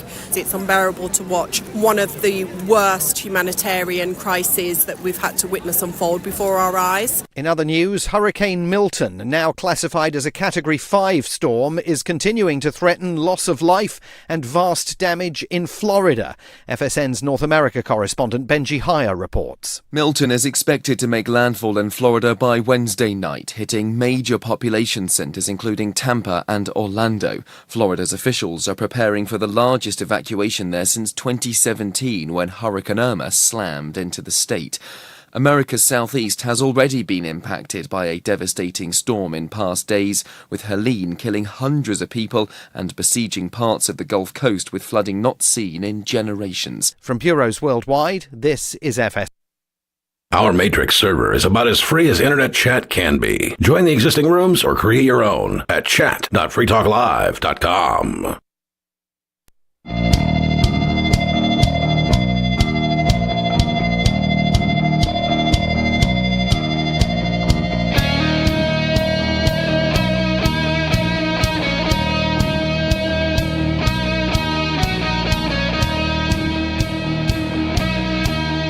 It is Excuse me. It is Free Talk Live, and you are invited to check into the airwaves, talk about whatever is important to you.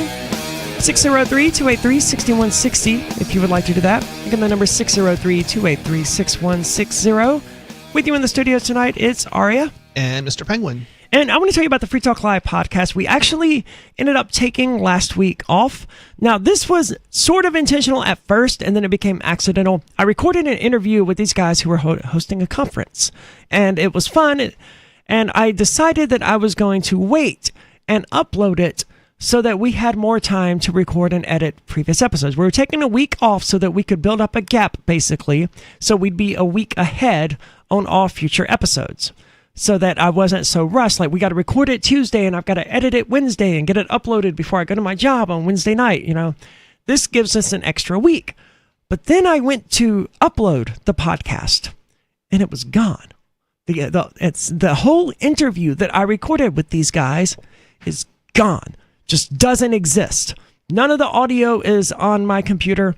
There's no history that I ever recorded it in the audio software, because like, you have recent files there. It's not there. Was it not saved? It was absolutely saved. That was I vividly remember saving it after we were done. That's the first thing I do at the end of every podcast recording, is I save it. So I don't know if I accidentally did a system restore or something, and I know Windows says this is not going to affect your files, but let me tell you, as someone who used to do IT, it absolutely affects your files. I've seen people lose entire years worth of documents. So system restore, back up your files before you do that, but I don't think I did a system restore. I don't know what happened, but there's no trace that this audio ever even existed. So I don't know what's going on with that. Did you use a different computer, maybe? I don't know, no, because like my studio there is set up not in the same way as the studio here, but it's similar in that there's a bunch of audio equipment, and then it goes into a mixer, and it goes into a computer at one point. So like, there's no way I could have used a different computer. So I just don't know where the audio went. And that's why there wasn't an episode last week, because it was supposed to be the one that I recorded the week before, but the audio is just completely and totally gone. So I made a note on that on the LRN Twitter feed and on the LRN Patreon, because like, I honestly do not know what happened there. But it returns this week, and again, we are ahead, so that's good for us. You can find it at freetalkcast.com. We do intend to have a weekly show. We just ended up inadvertently taking 2 weeks off instead of 1 week, and that was because the episode that we recorded is just like gone, and there's no explanation for that. But check it out at freetalkcast.com. It's similar to Free Talk Live, except it's much shorter. It's like 30 to 45 minutes, and it's once a week. And it's usually just me and like one other host sitting down. This episode that was lost was not me and another host. It was me interviewing these four guys and about their tech conference, a security conference, actually, an IT security conference, more or less would be how to best characterize it. But check it out at freetalkcast.com. It's similar to what you find on Free Talk Live, but it's short form content, not short form. Relative to the radio show, it would be considered short form, but short form would be like 3 or 5 minutes, and it's not that. But it is shorter content that you can listen to on your lunch break or whatever if you want. Check it out at freetalkcast.com. Again, that is freetalkcast.com. Going forward, as we talked about previously, you can expect to find more of the Free Talk Live hosts sitting down with me in order to do the podcast, because we're going to lose a lot of seats on the show as a result of this, and a lot of people want to be on the show. Well, we have this podcast now that can be recorded remotely, for one. That's a huge thing. You don't have to be physically in the studio with me in order to do the recording. So that frees up, like the third episode that we did where I had Richie Rich on. He was at his house and I was at mine. And it was so much easier, and it was so much more laid back and chill, and it's a lot of fun to do. So you can expect a wider variety of hosts going forward on that, because we can all devote more energies to that instead of in this radio show that, it is diffusing our energies across multiple nights. But let's go to the phones. We do have Bill on the line from White Plains. Bill, you are on Free Talk Live. Oh, I hit the wrong button. I'm so bad at my job. Bill, you are on Free Talk Live. Hey, good evening. Hey, what's on your mind tonight? Hey, I just wanted to chime in about the topic before the break, talking about all the surveillance tech that we have in our homes and that we interact with. It's excessive. In our cars. It is. Were you considering this when you were posting on Facebook about taking cash across state lines on chartered flights to buy Bitcoin, leading up to your arrest, prosecution, and incarceration? I never took take any. Your answer I never. off the line. I never took any chartered flights. I do have a couple of friends who are pilots, but I certainly never took any chartered flights anywhere. I was never secretive. I realize this guy thinks he asked me a gotcha question, but I was never secretive about what I was doing, and the fact that I was selling Bitcoin. I made that public for a reason, because I was under the impression that I wasn't doing anything illegal. It was open. I think the words of the lawyer was, this wasn't in reference to your case, I guess, but in Ian's case, it was open and flagrant or something like that. Yeah. It was not. It was in the newspapers. It was advertised publicly. Yeah, it was well known. There's nobody doing anything undercover or secretly about it. Everybody knew. There were laws that were changed in New Hampshire because of us. So don't even. Yeah, there's anybody who's trying to tell you that, it was done secretly and maliciously and people were being ripped off, they're liars. That's literally propaganda from the prosecution that completely skewed everything that happened. Right. But certainly nothing that I did was hidden or was supposed to be hidden. Nothing I did was secretive. Why hide it? I mean, right. There's no reason to. I don't want to say running a business, because that wouldn't be an accurate characterization of what I was doing, but I don't want to say operation either. You were spreading a message. You were spreading Bitcoin. You were spreading principles of liberty and freedom. In many cases, one could say that one was running a legitimate business enterprise. So why would you hesitate to take property from one state to another? That would be crazy, right? It's legal. It's legal property. It's not like Bitcoin is illegal. I'm not transporting drugs across state line. Cash is completely legal. It's not like I'm transporting anything illegal. It would be completely crazy to hide that. So I never did that. Why would I? My understanding of it was that I was selling a product, and then I was rebuying the product that I sold. I was selling the product at profit. So does your local convenience store when they sell you a Coca-Cola, and then they rebuy that Coca-Cola back at a price that's cheaper than what they sold it to you.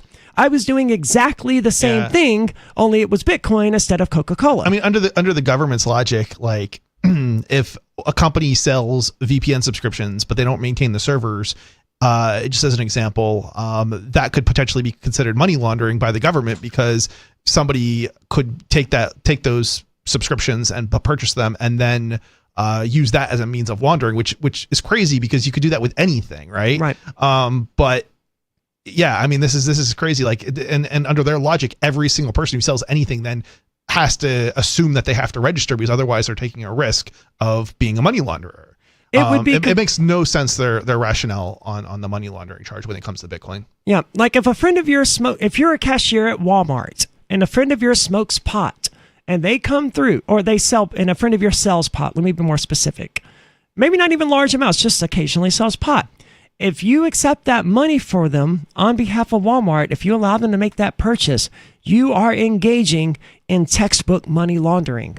You know this person is a drug dealer, and the drugs could be the source of that money, and you accepted it anyway.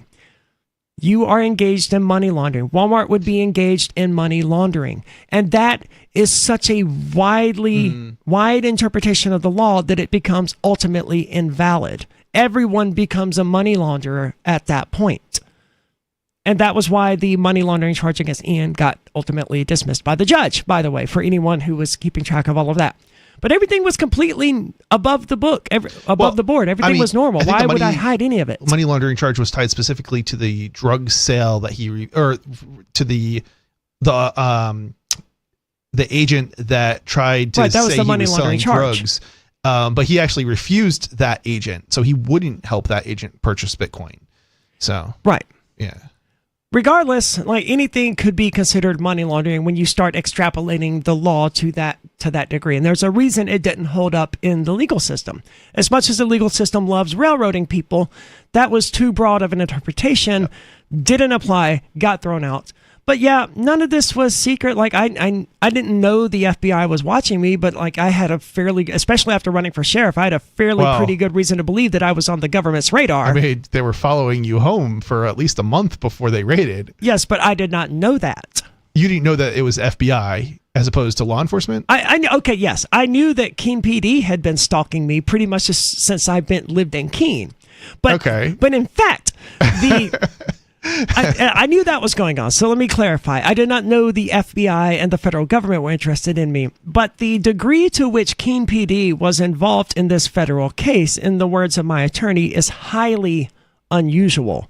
Keene PD really did the groundwork for the FBI it was in this case. Political case, which is why they were so heavily involved. Very much so, but it was it's very unusual for a local police department to be involved in an FBI investigation and to collect the amount of evidence that Keene PD did in this particular case. I think it needs to be clarified just a little bit in that it's not unusual for law enforcement to deal with like traffic issues surrounding a raid.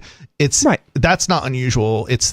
You're saying it went beyond that. And that's what's unusual. According to my attorney, I'm no expert on this, but yeah, Keene PD following us home and reporting that stuff back to the Department of Justice, that's highly unusual. Somebody might interpret what you're saying that knows a little bit more about it as that they'll say that's not unusual, but it's unusual in how it was done in this case. Yeah. And it's unusual to happen over the course of years as it did here. Right. I just assumed I was on Keene PD's radar as a result of like my normal activism, not related to Bitcoin. We're talking decades. Yeah, but I haven't been here for decades. I know, but they've been. I'm talking about me specifically. I understand, but like decades in terms of like.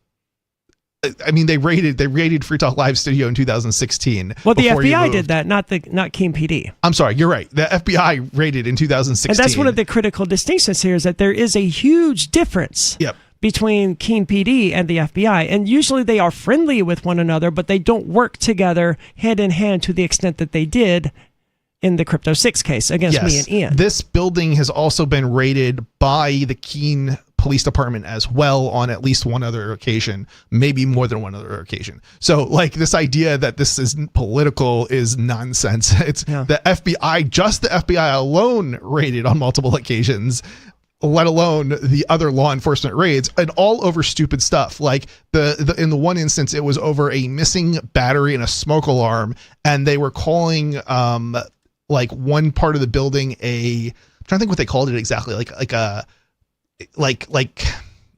a boarding house, but it wasn't a boarding house, but that's what they claimed in order to justify the raid. Yeah. And it was so crazy. It was like, no, people were renting it, but it wasn't a boarding house. And I don't remember exactly what the definition of a boarding house is, but it wasn't a boarding house. It was just a couple people renting an apartment basically. The police do weird things, and this whole thing was I just assumed that it was related to, like, I know that my sheriff campaign was not really related to the FBI raid on March the 16th of 2021, where they arrested myself, Ian, and 4 others. I know that the sheriff campaign isn't really related to that, but you gotta admit, man, they handed me this narrative to say, yeah, I ran for sheriff and made national headlines, and less than 6 months later, the FBI smashed in my door and took me into custody. You know, the funny thing about that is you say it's not related, but it kind of is related, because they're obviously going after you for that political activity. It wasn't the selling of crypto. The selling of crypto was actually being done legally. Now, most of the time, the people selling crypto have not been doing it legally that they've been going after. But in this particular case, I think it's pretty clear that the sale of crypto was being done legally. There are more Bitcoin vending machines here in Keene, New Hampshire than there were before the raid, in 2021. Right. And that's completely insane to me. Yeah. CVS has one. This gas station that I stop at every night on my way home from work, they have a Bitcoin vending machine that I just noticed the other night. It's just sitting there in the corner. They are everywhere now. Yeah. And one of the primary charges here was that we were operating 3 Bitcoin vending machines. That's crazy. Wasn't it 4? I think it was 4. I think there were only 3. I thought we added a 4th one. Not to my knowledge. Oh. Okay. Regardless, however many there were.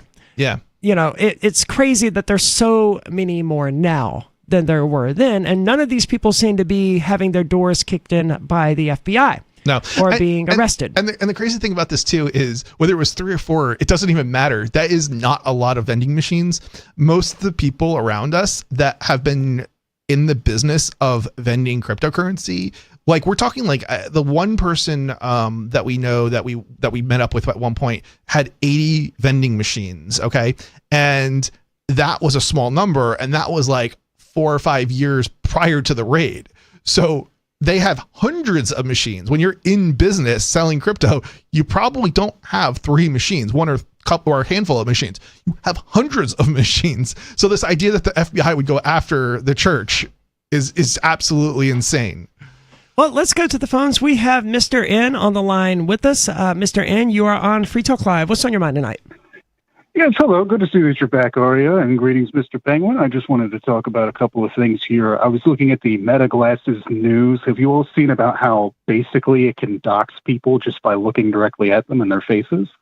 I have not. What was this news again? What do you mean by doxing? Can you define doxing for us? Because that's not what I would have. Well, no, I guess it kind of sort of. I guess you mean identify people? Yeah. And, like their personal information? Them. Yeah. Yep, and just see like a bunch of different stuff just based off of their faces. Have you all heard about that? I think doxing is usually when you post a name and address of somebody like online. And it's revealing their documents. Yeah, to a lot of people, and then people will like harass them basically. Yeah. That's why I'm not sure if it's. I'm not sure if it's like. I'm kind of wondering, is it actually doxing somebody? Well, regardless, I mean, we know that facial recognition technology exists, and that they could probably use that information to search any number of databases. Like you could use facial recognition technology to identify someone's face, and then have some utility that searches for them on Facebook or Twitter or TikTok or whatever, and you can get reasonably reliable data about that person from Facebook photos that usually have like the geotag on them or something like that. And you're not even the one who geotagged yourself. It was somebody else. Very often the case. And I can't remember exactly what it was, but like the geotag thing is a major problem that's becoming more and more prevalent in recent years. Oh yeah. Because like you can like, I mean, this is a problem a decade ago. It was, but it's way. I think it was Snapchat that resulted in like some teen girl getting kidnapped or something like that because Snapchat was geotagging her pictures and it gave that information to a person claiming to be law enforcement who was actually just some random psychopath who contacted Snapchat support and said he was law enforcement. Well, and you know the crazy thing is you can buy that data. There's like databases, private databases that have that information, and you can buy it too. So. And that issue with Snapchat, by the way, that's extremely common with both Facebook and Google, Apple, Snapchat, all of them. If you contact them and claim to be in law enforcement and say that you want data on this particular individual, don't do this, by the way. This is highly illegal, and it's evil to do this sort of thing in the first place. But if you were to do that, more often than not, These companies will not ask to speak to your supervisor. They will not ask for any contact at your police department, and they won't ask for a warrant. They will just give you whatever data you ask for. I have to wonder why anybody would even do that, in that well, there's some seriously... You could just go on the dark web and get that information without going through law enforcement sources. This information is so readily available nowadays through private... So some of the entities that are actually doing this are... they've got... So you know how the cops have the license plate readers and things? Yeah. Well, they've also got that for, like... I'm trying to think what they call them, like car seizure, like when they go around seizing people's cars for not paying their bills, that kind of thing. And those repossession. Repossession. But I'm trying to think what the name of the agents are that are the people who actually do that. Repossessors, I guess. Repo agents? Repo agents. Yeah. Repo agents. That's a common term. So repo agents have these cameras on their cars, and that data they get paid for. And it goes into a centralized database that are operated by companies, and those companies then sell that data.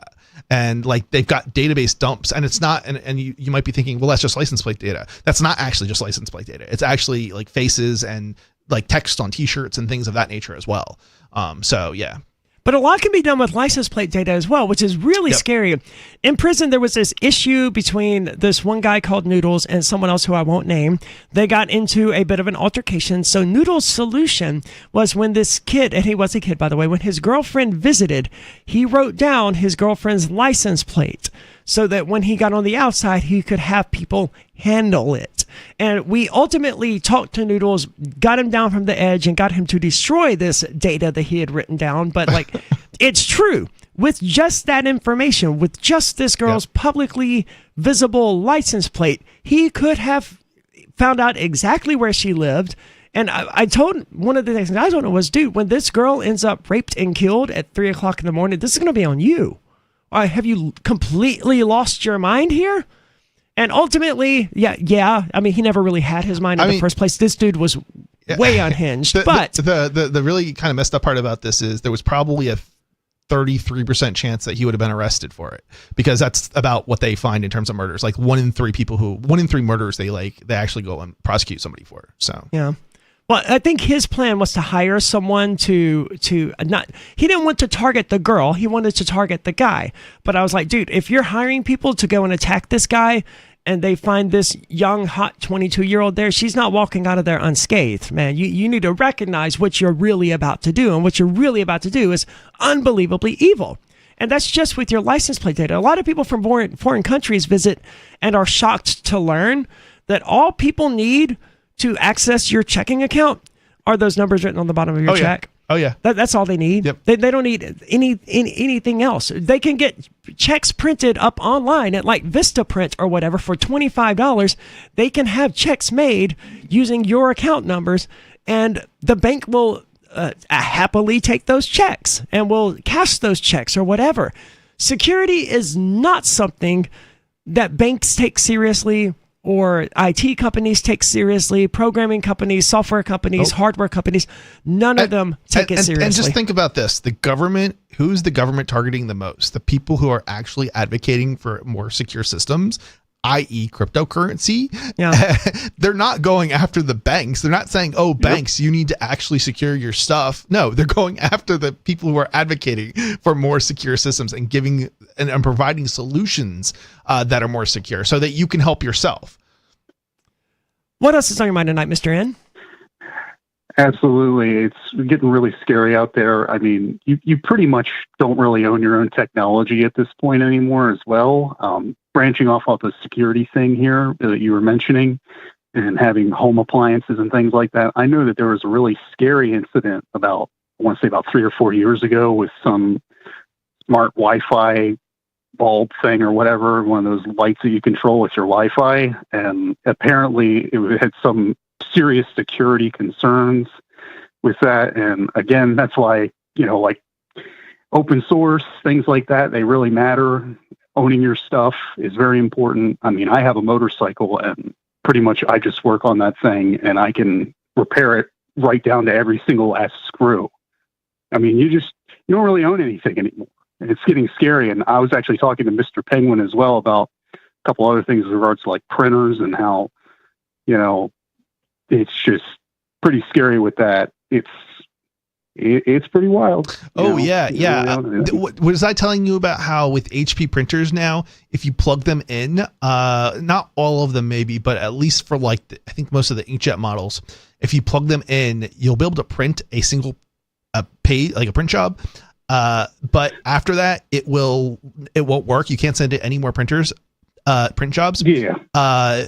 And the only way you can send it another print job is if you either turn the printer off and turn it back on, or if you jump through registration process and give them all your information. Oh, screw that! Really? Yeah. That's awful.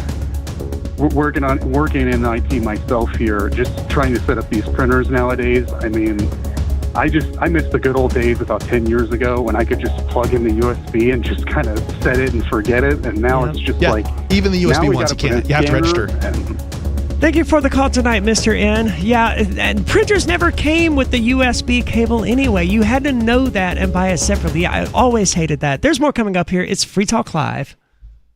This hour of Free Talk Live is brought to you by Dash Digital Cash. Dash is the cryptocurrency designed to be used for spending. In addition to being one of the world's first cryptocurrencies, Dash was the first crypto project to have a decentralized autonomous organization that to this day continues to improve and promote Dash. Every month, 10% of the mining rewards go into a treasury. Anyone with one Dash to spend can put forward a proposal to the Dash masternodes. The masternodes vet the proposals and decide which ones move forward and are funded by that treasury. Nowadays, DAOs are plentiful, but Dash paved the way by doing it first, nearly a decade ago. Dash is one of the oldest cryptocurrencies and is widely available on exchanges, including the decentralized Maya protocol, and in multi-crypto wallets. It's easy to get and use Dash. Start by learning more at dash.org. Thanks to the Dash DAO for sending us 32 Dash per month to promote Dash on the air. Visit dash.org to learn about Dash. Dash.org. There are basically two types of advertising, direct response and branding. Radio's great for direct response with its low cost to listener ratio, but audio can't be beat for branding, which is a longer term endeavor. You want to be the first thing that someone thinks of when they think about your product or service. If you have a local business that you want kept top of mind in your community, call the station. If you need national reach, Free Talk Live's got around 200 radio stations, millions of monthly listening sessions, can suit all budgets, and if we don't think we're right for you, we'll tell you. Email me, mark@freetalklive.com. Tired of cancel culture? Sick of mega tech corporations holding an axe over your head? Join the LRN.FM Matrix chat server. It's self-hosted, so no one else can tell us what to do or say. Don't like the existing channels? You can make your own. You can even connect into some of our channels from other Matrix servers. It's federated. For the full LRN.FM Matrix experience, though, you should join our server via the step-by-step instructions at chat.lrn.fm. Chat.lrn.fm. You're listening to the live edition of Free Talk Live. Hour number 3 is next after the news here on the Liberty Radio Network at LRN.FM. From Feature Story News in Washington, I'm Simon Marks. President Biden says he will not stop working to achieve a ceasefire deal in Gaza. He was speaking on the one-year anniversary of the October the 7th attacks by Hamas on Israel. Services have been taking place across Israel to remember the 1,200 people killed and 250 people abducted by Hamas. But Israeli Prime Minister Benjamin Netanyahu used the occasion to vow that he will keep on fighting to defend Israel's security. Since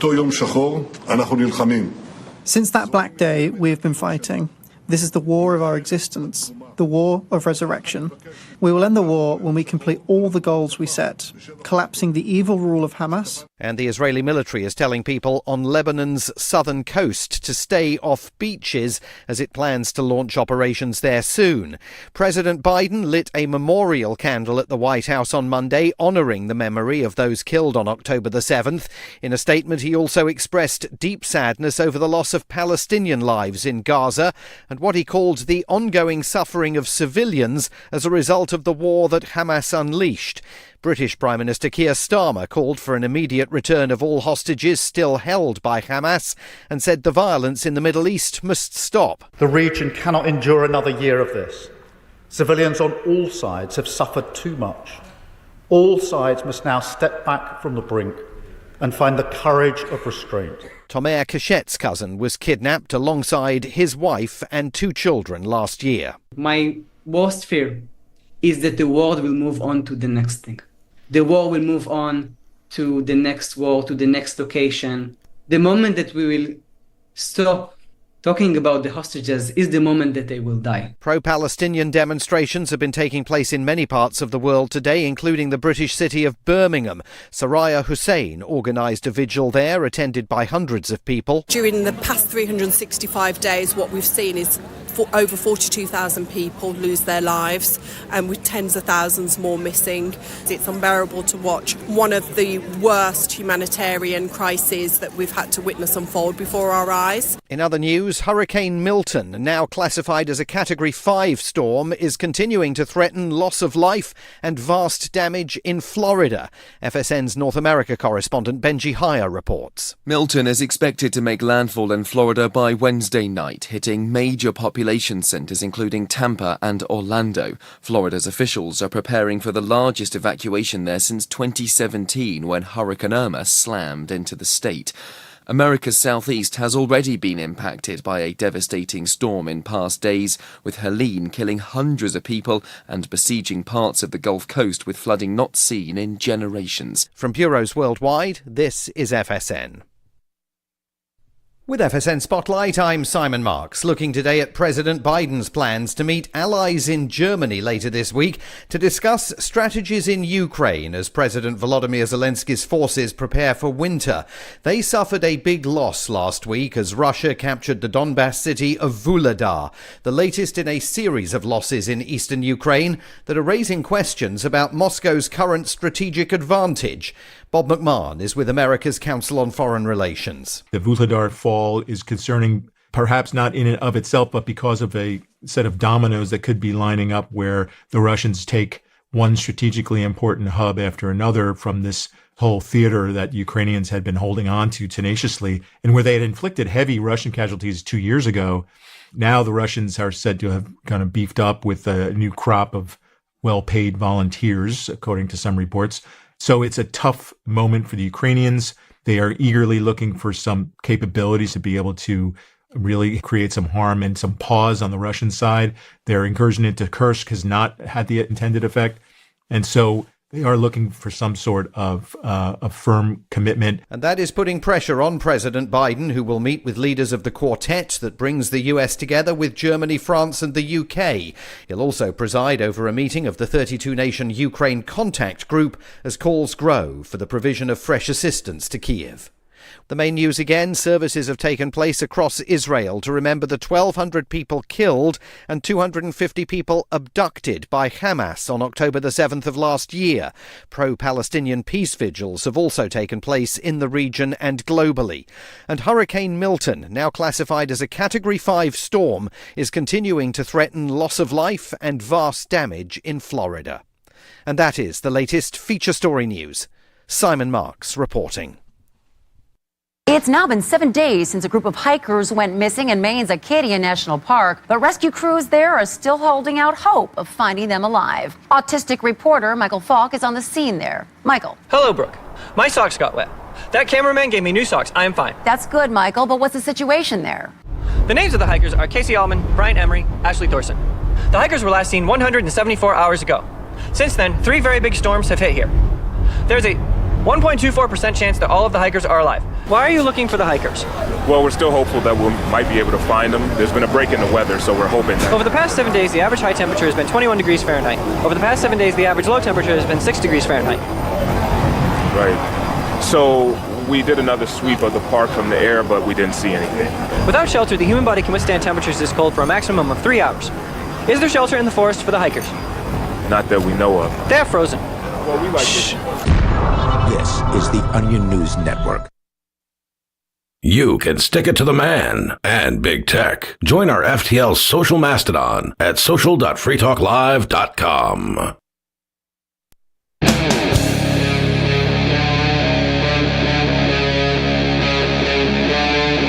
Free Talk Live.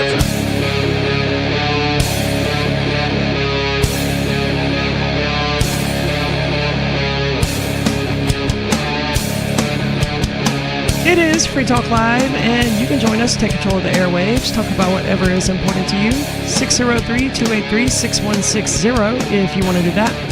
Again, the number 603-283-6160. And with you in the studio tonight is Aria.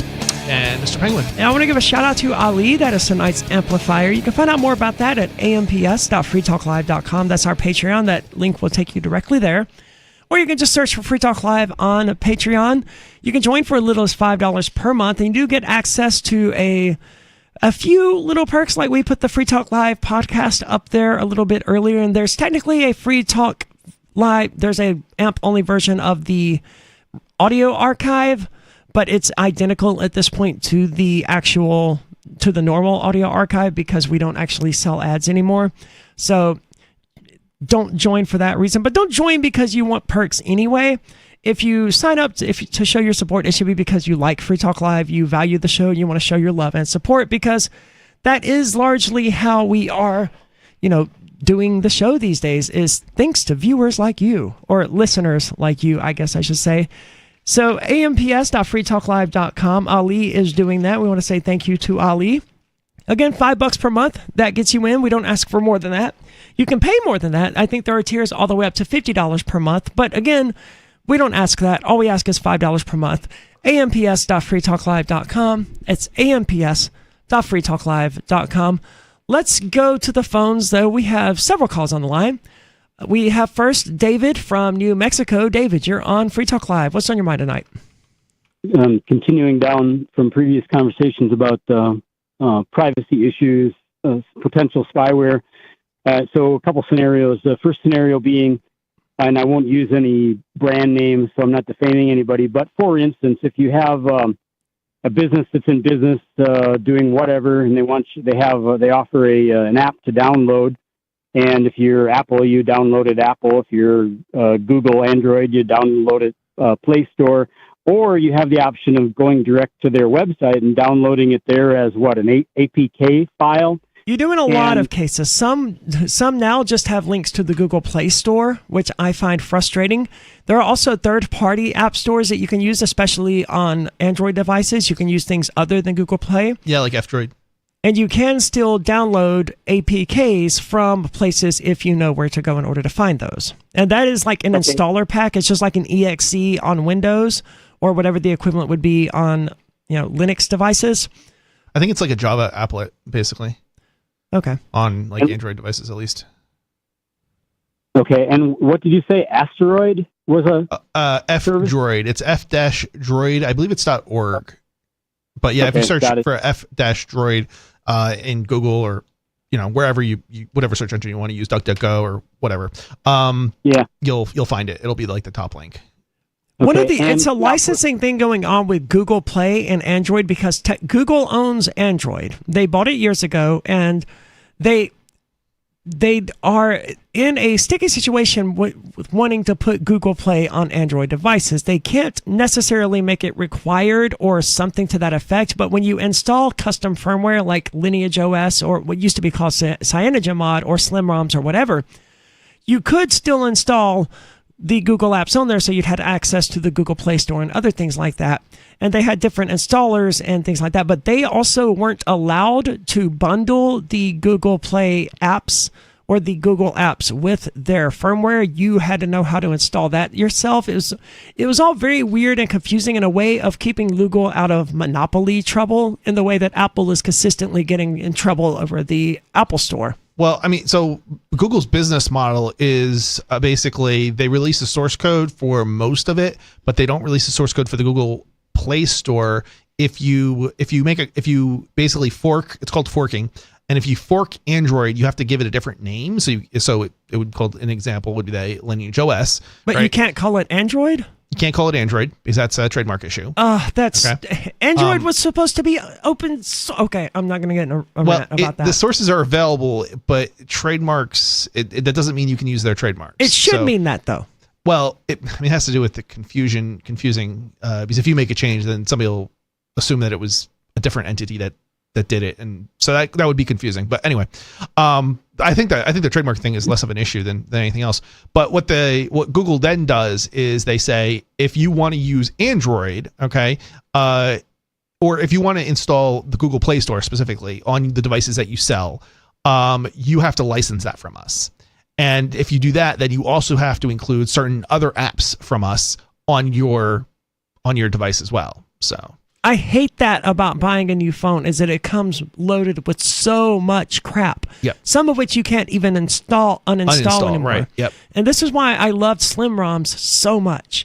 Slim ROMs no longer exists, I don't think, and CyanogenMod turned into Lineage, which continues to exist, I believe. If Yep. you can, still exists. if you can find a phone that you can actually put it on. I don't think I think the Samsung phones are probably too locked down now at this point. So Graphene OS is another one. They'll run on basically the Google line of phones, the higher end phones, but Lineage OS runs on some of the lower end phones more so. And usually HTC devices it's been a long time since I looked into this because I got raided by the FBI. Yep. And I was more or less prevented by my Bell restrictions from looking up how to install a custom firmware onto my phone and finding said custom firmware. Not that those things are illegal, because they're absolutely not. But I was under a restriction where I had to ask permission to do various things. And if I was like, hey, I want to install this custom operating system on my phone, my probation officer was like, why? I'm like, for fun really is the only legit reason I have, and not wanting all of this bloat security on my phone. would Yes. be the answer. Yes, Samsung Knox is the worst thing ever. I read a number of years ago, and I don't know if this is true or not, but I heard that it was co-developed in South Korea by Samsung and the NSA. I don't know if that's true. I read it on the internet, probably read it, so take it with a grain of salt.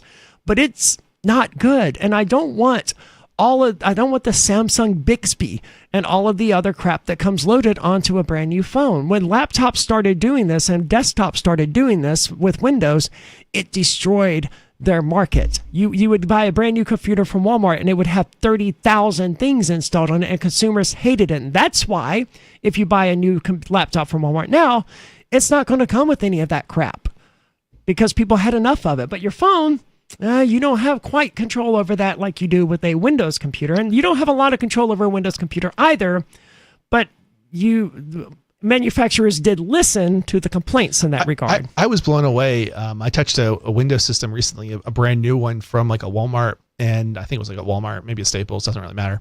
But in order to boot, or in order to use to log into the system to get into during the first startup, you had to have an internet connection and register with HP before it would let you do anything else.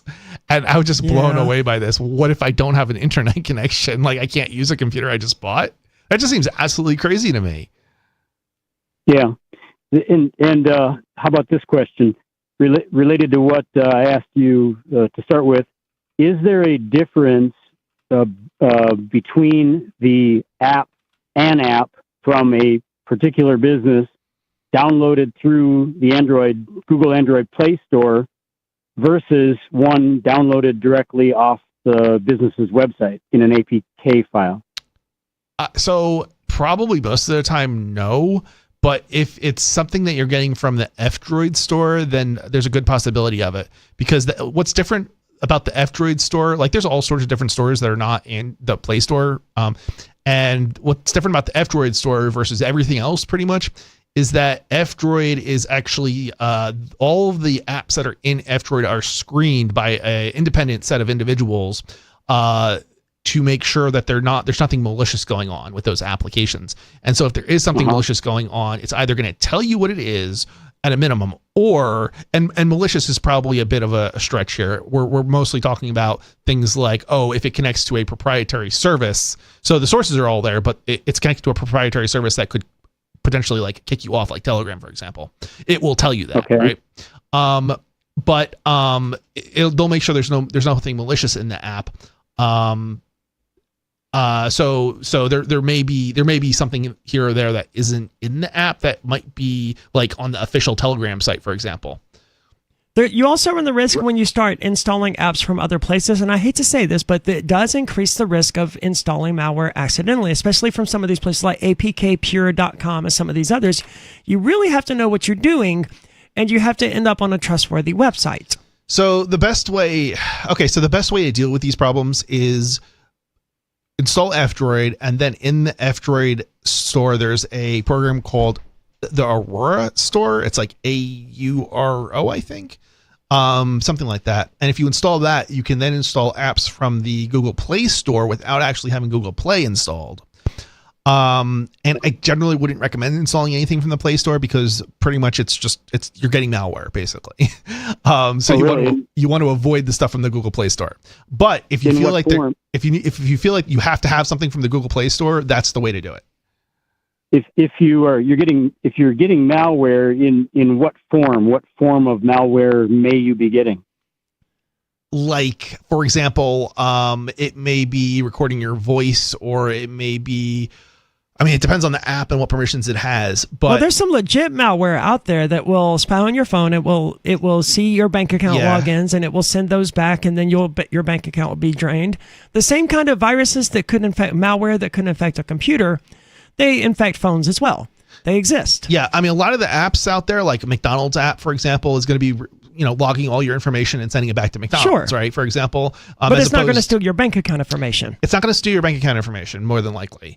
I say more than likely. We can't fully trust these corporations, more than likely. But installing banking apps, not a good idea. Installing apps from McDonald's or Wendy's or Burger King, not a good idea. Installing apps from your car dealership is not a good idea. These types of apps. Just at me next time, Chris. I know, I'm looking right at it. I don't have the McDonald's app, though. That's good. That's because I don't eat fast food. All of these apps are recording some amount of information and sending it back to another entity. So you're going to be undermining your privacy. Now, other apps will be actual malware in that they might be stealing your banking information and then some scammer online might be using that to transfer money from your bank account.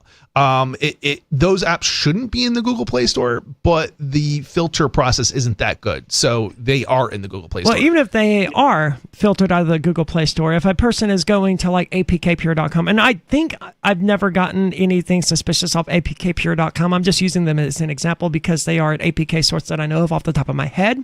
But if a user out there is going to those places, these third-party websites, in order to download APK directly, that risk of infecting yourself with something that is claiming to be Kingdom Rush Frontiers, but is actually malware, is much higher. Yeah. So if it's okay, so a lot of applications that might be not as bad to install, and I can actually give you an example. Edge Wallet is a good example. So Edge Wallet is not in the F-Droid store. It is in the Google Play Store. However, let's just say the Google Play Store doesn't exist. I don't have Google Play Store installed on my phone, and I don't even have the Aurora store installed on my phone to avoid getting around the Google Play Store. I will go directly to the Edge Wallet website, which I think is like edge.app, and download the APK directly from the developer. Right. That's perfectly safe, generally speaking. Yeah. But if you're going through some third-party website to download Edge Wallet, that's not a good idea. Okay, well, that begs a question because you've hit on to something. Because in the case of, for instance, Edge Wallet, now tell me what Google is doing here. Because if you do go to the Edge Wallet store, Google, and you click to download the Edge Wallet app, whatever, directly from Edge website, the Google gives you a pop-up before you download. It says, "File may be harmful. Do you want to download Edge whatever?" Anyway, yeah, so they're trying to. So in some respects, this is yeah, you're right. So they're going to warn you, and you're going to have to create an exception to say, yes, I want to install applications from outside of the Google Play Store. Basically, there is some filtering that goes on in the Google Play Store. It's just not enough. So you're kind of forced to make a decision. Do you feel comfortable disabling the Google Play or not using the Google Play Store? And saying, yes, I'm willing to install applications from outside the Google Play Store, but be a little bit more careful about it. And then you'll end up being safer. Or am I going to use the Google Play Store and, potentially install malware because Google doesn't do a good enough job? Well, thank you so much for the call tonight, David. That's a lot of useful tech information. And I hope people out there aren't giving themselves viruses by downloading things that they shouldn't be downloading, because it's tricky. If you're truly trying to take ownership of your device by not using the Google Play Store, by not using the Windows Store or whatever, it's a little easier on Windows, I would argue, but it's tricky. And if you just Google, Edge Wallet installer, you're probably going to end up with malware. And if you just install that from whatever sponsored link you happen to find that isn't edge.app, and you enter your recovery phrase there trying to switch your wallet over to your new phone, well, there's a really good chance, well, maybe not really good, but there's a chance that you just gave your private keys over to some hacker or some entity or some malware writer, basically. Yeah, I mean, so the rule of thumb is probably if it's one of the top non-sponsored links in like a Google search, you're probably going to have the right website. As far as where to download the Edge Wallet app, for example, or some other app. But but a lot of but there is a thing here that not every developer is going to have a APK for you to install manually. Also true. But again, most of these applications you should not be installing in the first place. So yeah. Well, let's keep going because we have more callers on the line. We have Sarah with us, also from New Mexico. Sarah, you're on Free Talk Live. Oh, yes. People always say that doesn't matter who gets elected, they're the same. But I see that there is a difference. Like, one person will take 5 things away from you. Maybe the other party might do 7 things that are in favor of helping your life. Can you give me some examples? Like, what are the things that one party is going to take away from you? Well, take away from, for example, I'm voting to keep Bush out. You're voting to keep Bush out? I mean, Trump out. Okay. The ultra right wing. That's danger of having the ultra right wing. I'm never saying, it's to keep them from getting in. Okay. Why? What are they going to do if they're in power? Well, they're like the worst. The ultra right is they're going to destroy our planet. For example, they're all about big petroleum oil. And then I don't think Trump owns an oil company. So can you explain to me, like, you mentioned that people were going to take some things away and other people were going to give you things. So can you give me an example of something that Trump is going to take away? Right, pollute the air, take away the clean air, because he's all about. We don't have clean air now. Well, the thing is, he's going to make it worse. That's what I'm saying, because he's all about pump. What does Vince say? Drill, baby, drill, right? So he's going to poke more holes and fracking and just keep, that's the way that they want to make money. So does fracking pollute the air? Oil. Yeah, that's taking something away, polluting the air. No, and then does fracking pollute the air is my question. Well, it's environmental. It destroys the planet. I think he's about doing petroleum oil too. He'll ban all the electric cars. He'll put a stop to it. Hold on, you think Trump is going to ban electric cars, Sarah? Or make it harder, destroy the Amtrak because they don't use petroleum oil. Anything that uses petroleum, he'll promote it. Because the lobbyists, people that lobby in Washington, they're all in the same bag with a big petroleum capitalist company. They're privately owned capitalists. Okay, and what do you think Kamala Harris is going to do? Well, for me, no, not for you. What do you think she's going to do? Okay, lower the medicine prices, the insulin. I think she'll. Why does government have control of insulin prices? Insulin is produced by private companies. Why does the government get to tell these insulin companies what their prices should be? Well, do you want it available to the public, or do you want that wasn't my question, Sarah. I'm asking, like, if I have a thing that I want to sell, why does the government get to tell me how much I can sell it for? Well, people got it. Okay, the thing is, it's because you have something that the community needs. Well, then the community should buy it from me. Okay, well, are you going to charge $500 for Ozempic shots? Just because you can? Sarah, the reason that insulin companies can charge that much is because of government, because of intellectual property. Insulin is not that complicated to make. It's way too complicated for a person to make in their basement or whatever, but there would easily... Is it? Wasn't that one of the things that the hackers were showing you how easy it was to make in your basement? I think that was EpiPens. Oh, okay. But regardless, even if they are easy to make in your basement, the reason you can't do that is because the government protects the insulin companies using intellectual property laws. If you do that, if you make insulin and try to sell it, you're going to violate the intellectual property of the insulin companies, and they're going to sue you and probably throw you in jail. If that law didn't exist, Sarah, if intellectual property laws did not exist, then you could start a company that produced insulin and sell it for $3 per dose. Okay, so she wants to. Okay, Wolf and Kamala wants to make it available. Insulin, to drop it for $35. That's so that people could afford it instead of like. I have a solution that can make it even cheaper than that, Sarah. Get rid of intellectual property. Allow people to compete. Allow other people to manufacture and sell insulin, and it'll be significantly cheaper than $35. But until then, Kamala Harris and no one else has any right whatsoever to tell people what they can and can't charge for a product. Well, that's why I'm a communist. That's why I attack the capitalism. Because this is the unruled capitalism. They just no. There's plenty of rules, and the rules that the people have implemented, Kamala Harris as well, is what is allowing these insulin companies to do this.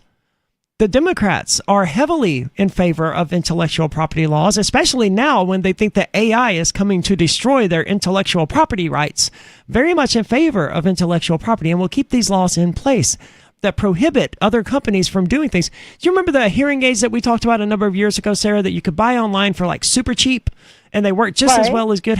The reason those exist is because of 3D printing and because of intellectual property laws not applying to those particular subjects. If intellectual property laws still applied, then these people would have to charge $1,000 for a hearing aid or whatever, because they would have to buy the license to sell that. I'm trying to understand you. Do you like them charging Ozempic, Wegovy, and the insulin, people that need all this, charge them $1,000 and have a Medicaid pay for it? No, I don't like it, and that's why I'm trying to tell you how we can solve that problem, Sarah. I don't like that people are paying $1,000 for insulin. The way to fix this is to allow other people to manufacture and sell insulin, because the more competition you have in a marketplace, the cheaper prices are going to get. If we allow other people to manufacture and sell insulin, then they're going to undercut these companies that are selling it for $1,000. They will sell it for $100 or $50 because they want to make the sell. It's Free Talk Live. On Free Talk Live, we're bringing people to the ideas of liberty every day. From wrestling superstars like Glenn Jacobs. You guys really are having an impact, I believe. Like I said, a lot of where I am now is due to listening to Free Talk Live. You changed my mind on some very important issues years ago. To random people tuning in on the radio. I was kind of stuck in the left-right paradigm. I heard your show by chance on a Saturday night. From there, I went on, joined the Free State Project, and become an amplifier. So, I mean, that's really the reason why I amp, is because I know that if it wasn't for you guys being on as many stations as you are, I never would have found the ideas of liberty. You can help more people hear the message of liberty by joining Free Talk Live's AMPS program on Patreon for as little as $5 a month. And you'll get access to special perks. Visit amps.freetalklive.com, amps.freetalklive.com. From Feature Story News in Washington, I'm Simon Marks. President Biden says he will not stop working to achieve a ceasefire deal in Gaza. He was speaking on the one-year anniversary of the October the 7th attacks by Hamas on Israel. Services have been taking place across Israel to remember the 1,200 people killed and 250 people abducted by Hamas. But Israeli Prime Minister Benjamin Netanyahu used the occasion to vow that he will keep on fighting to defend Israel's security. Since that black day, we have been fighting. This is the war of our existence, the war of resurrection. We will end the war when we complete all the goals we set, collapsing the evil rule of Hamas. And the Israeli military is telling people on Lebanon's southern coast to stay off beaches as it plans to launch operations there soon. President Biden lit a memorial candle at the White House on Monday, honouring the memory of those killed on October the 7th. In a statement, he also expressed deep sadness over the loss of Palestinian lives in Gaza and what he called the ongoing suffering of civilians as a result of the war that Hamas unleashed. British Prime Minister Keir Starmer called for an immediate return of all hostages still held by Hamas and said the violence in the Middle East must stop. The region cannot endure another year of this. Civilians on all sides have suffered too much. All sides must now step back from the brink and find the courage of restraint. Tomer Cachet's cousin was kidnapped alongside his wife and 2 children last year. My worst fear is that the world will move on to the next thing. The war will move on to the next war, to the next location. The moment that we will stop talking about the hostages is the moment that they will die. Pro-Palestinian demonstrations have been taking place in many parts of the world today, including the British city of Birmingham. Soraya Hussein organised a vigil there, attended by hundreds of people. During the past 365 days, what we've seen is over 42,000 people lose their lives, and with tens of thousands more missing. It's unbearable to watch one of the worst humanitarian crises that we've had to witness unfold before our eyes. In other news, Hurricane Milton, now classified as a Category 5 storm, is continuing to threaten loss of life and vast damage in Florida. FSN's North America correspondent Benji Hire reports. Milton is expected to make landfall in Florida by Wednesday night, hitting major population centers including Tampa and Orlando. Florida's officials are preparing for the largest evacuation there since 2017, when Hurricane Irma slammed into the state. America's southeast has already been impacted by a devastating storm in past days, with Helene killing hundreds of people and besieging parts of the Gulf Coast with flooding not seen in generations. From bureaus worldwide, this is FS. Don't miss a moment of Free Talk Live. Get our archives daily via our podcast at feeds.freetalklive.com.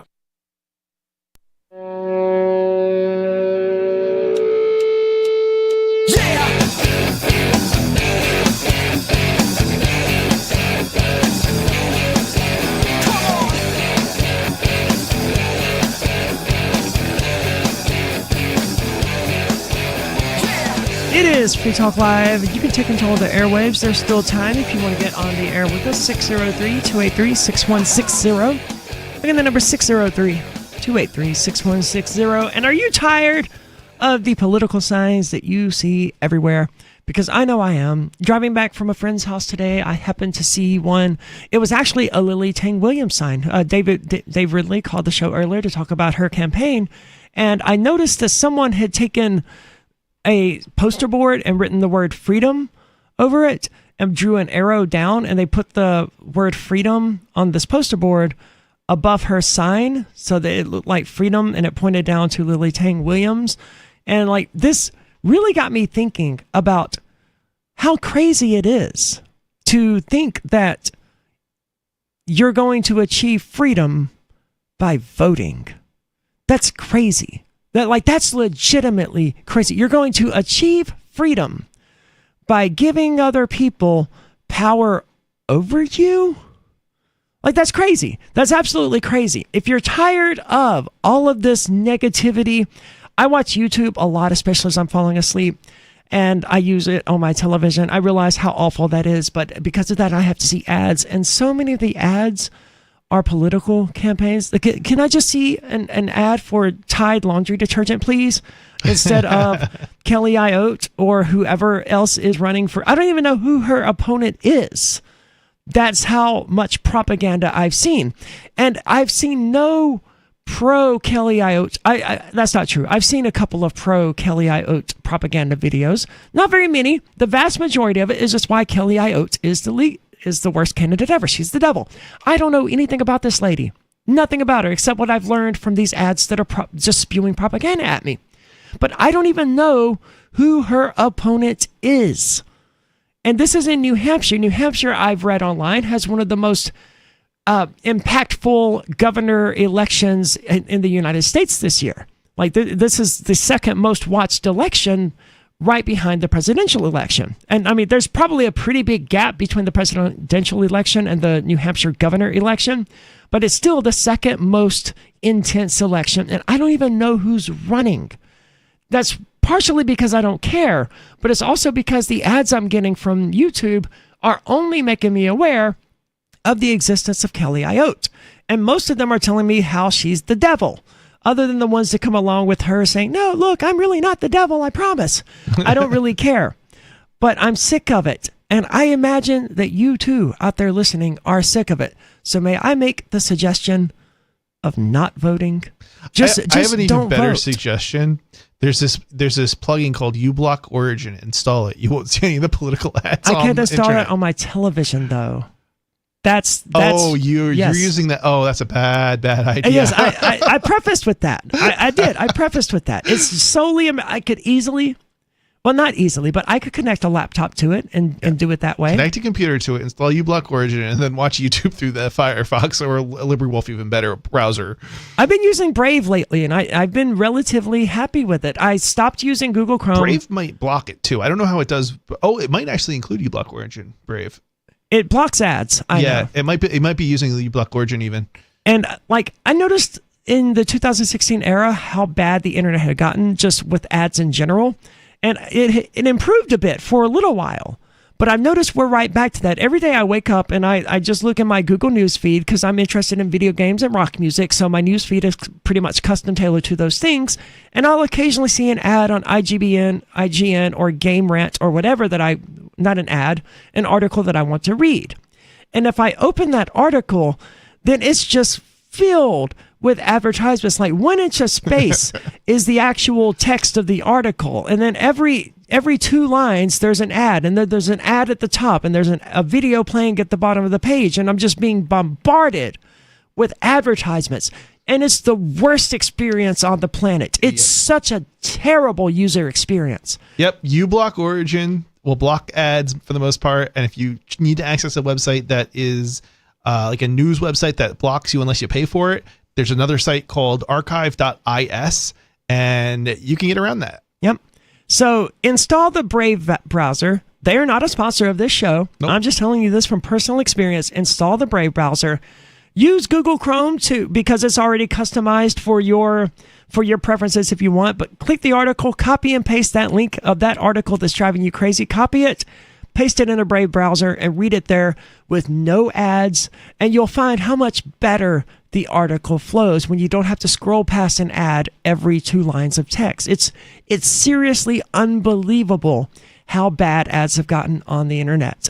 And I say this as someone who grew up before the era of ad blockers, right? They used to be bad. They used to be on television and it was terrible, like really bad. And then the internet came and everything got so much better, but not because there weren't fewer ads. There's more ads, but because of things like uBlock Origin. Yes. I'm telling you, if you do it right, you won't see any of the ads at all. I use a router level ad blocking at this point, which blocks some of the ads that YouTube tries to play, but it's not fully effective. Yeah, the best way to do it is with the plugins in the browsers. Yeah, definitely. As far as effectiveness. Brave has an ad blocker built in. Of course, if you insist on using Google Chrome, you can put the AdBlock Plus extension in there, and that will block ads for you. AdBlock Plus does not work as well as uBlock Origin. Okay. I used to use AdBlock Plus for years and years and years, and then ads started getting through more and more and more, and it was like I finally was like, not this is ridiculous. And I tried some other. I checked out some other ones, and uBlock Origin effectively was definitely better. I'd recommend the extension Ghostery as well. This blocks the trackers.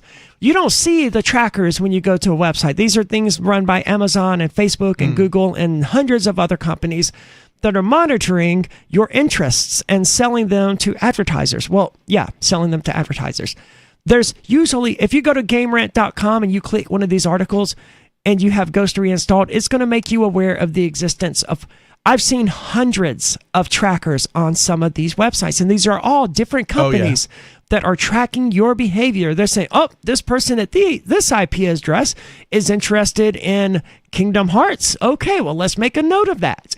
They sell that information to Facebook. Next thing you know, you get advertised Kingdom Hearts crap. But they do this about a variety of subjects. Oh, this person needs to buy a lawnmower. Let's sell them ads for Home Depot or whatever. There's another good one I can recommend. So, like, if you're a YouTube watcher, if you're addicted to YouTube, there are these proxies that you can access YouTube through, and that works really well too. The program that it's run on a server, but there's like open instances that you can use. If you go to Invidious, INVIDIOUS.io, you can get a list of. So like no, that wouldn't be like Insidious. That wouldn't be like the way Insidious is spelled. No, it's like it's a web server somebody runs, right, but it shows you YouTube content. without actually having to go through YouTube because it's acting as a proxy. Okay, so it's like Start Page. Start Page is a Google search engine that searches Google for you. Yeah, exactly like that, except for video content on YouTube, and you never ever have to touch YouTube servers, I believe. I wish I could install these apps. I wish I could install. You don't have to install anything. It's just a website that you go to instead of YouTube. I know. I'm looking at this as the context of someone who, when I'm laying down in bed, I just want to use the remote and click a few things and watch something as I fall asleep.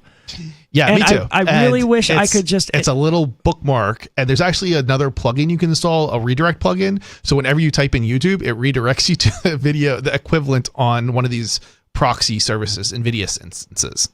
Right, but I think the only way to watch YouTube on my television is to load the YouTube app. Oh, again, you gotta get off of your television's built-in garbage. Yes, because it's garbage, and yeah. If we were going to go that route, though, then I would just use AdBlock Plus or uBlock or whatever. Yeah, that's not going to be quite as good because of the tracking and so forth. True. NVIDIA is going to proxy that video content, so you never have to access YouTube servers in the first place. So, which is another benefit of Google Ghostery, servers. which was an extension that I absolutely loved. It blocked all the trackers, and you could see in real time what these people were trying to gather on you. And then it did exactly the same thing. It stopped having a settings page in your browser that you can go to and edit. Instead, it became on their website. So they added a service, and in order to make any changes to your configuration, your extension would contact their website and store this data on their servers. Ooh. And a lot of people complained about this because this is almost exactly that Nietzsche quote of "He who fights monsters should be careful that he does not become one." Yes. Like they started doing exactly what they were trying to prevent people from getting caught up having done to them. So very frustrating, but I would still overall recommend some of these things just to keep yourself safe out there because it is a mess. But let's go to the phones. We have Skeeter on the line with us. Skeeter, you're on Free Talk Live. You know, voting does work if you're an accelerationist. And you know what's dumber than thinking that voting can work to repeal democracy? Thinking that unilateral secession works. But I wanted you to settle a debate I'm having with my an obese friend I have. He's mildly retarded, so he's an ANCAP. So he keeps saying that secession is like divorce, but I say no. Secession is like divorce, only it's theft, right? It's like one of the spouses trying to steal the separate property of the other spouse that was owned before the marriage.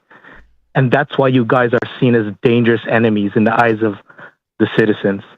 And that's why you get pushback and you get this adverse reaction of the authorities to you guys. It's not because of your political beliefs. It's because you're trying to steal collective land that's owned by the democratic collective.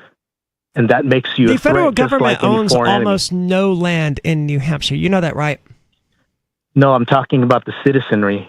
Like we all own each other's land. Yeah, I New own Hampshire, a small piece of that's crazy communist nonsense. But even that aside, even if we accept that New Hampshire residents own the land in New Hampshire, we don't have to be in the United States in order for that to remain the case. In fact, it would be a stronger case that the New Hampshire people owned it if they were not, in fact, having their sovereignty usurped by the U.S. federal government. That you guys did not liberate that land. This democratic system fought for it. No, actually, it, right? New Hampshire. And it allows. Skeeter, your facts are wrong. Yeah. New Hampshire, in fact, did exist prior to the establishment of the United States federal government. It's one of 13 Did states. they join the union? We need to back up a moment Did and they join remember the union? that It joined the union. That is proof that it existed prior to the union. Idiot. So the New Hampshire Constitution Yeah, predates. but there's an agreement in the union, right? That union was like a marriage. They never and you agreed didn't to set give the up terms. sovereignty, and even if they did, you No. can end a marriage, Skeeter. If your spouse becomes abusive, you can end the marriage. You can end the marriage, but you don't walk away with their property. Whose property? It was the property of New Hampshire prior collective. to that. Nobody surrendered New Hampshire property to the United States government when there was an agreement with the rest of the United States. When they relied on the standing army in order to liberate themselves from the British. Do you think New Hampshire could have done that alone? Happened prior to all of this happened prior to the democracy in the first place. Yeah, the United States government didn't exist then. You know that, right? There was no democracy at the time that the independence occurred.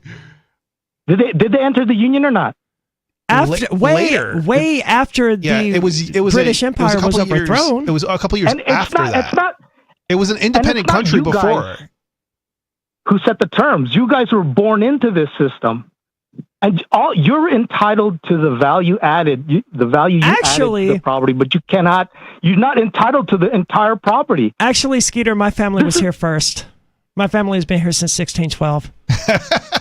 Like, I'm not even joking.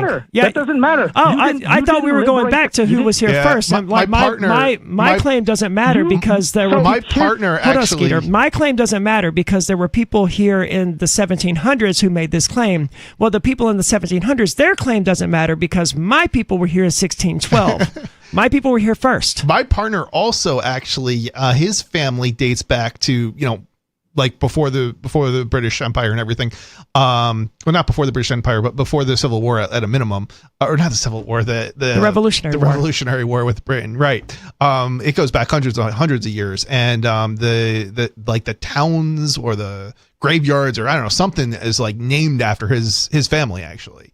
So in New Hampshire, so. Yeah, my family was here way before the United States government was. So if we're going back to whoever has the earliest claims, right, and we're only including white people in that assessment because otherwise we'd have to surrender the land back to the Native Americans from whom the land was, stolen. Well, not all of it was stolen; some of it was traded away. Yeah, but none of that really matters. If we're going back to the oldest white person who made the claim, then the United States government is still in the wrong, and like I was here first.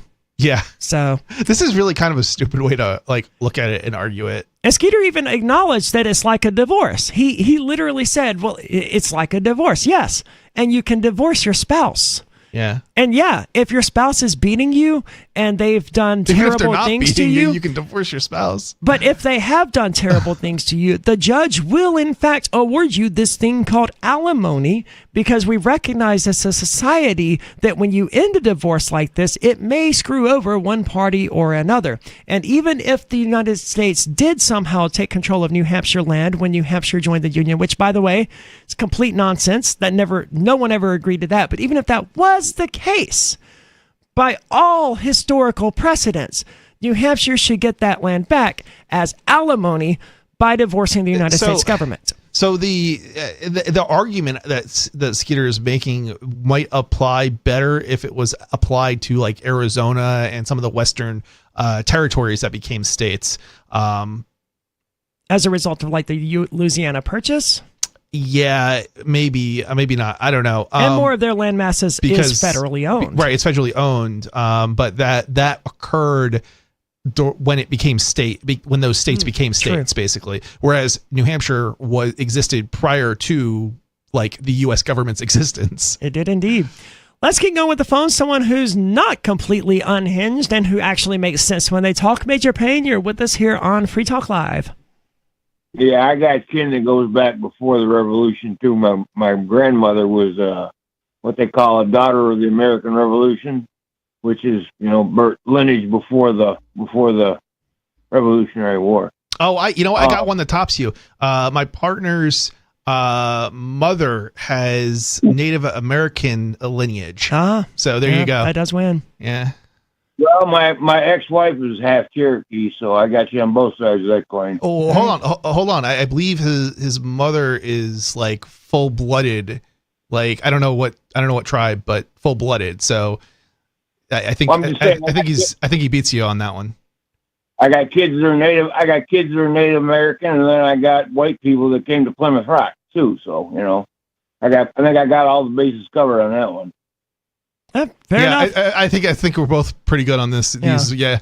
And it's both and it's obvious that we're both joking because obviously, it really doesn't matter what happened in the 1600s and 1700s. What matters is now, and the people who are alive now. And it doesn't matter what people in the 1700s consented to.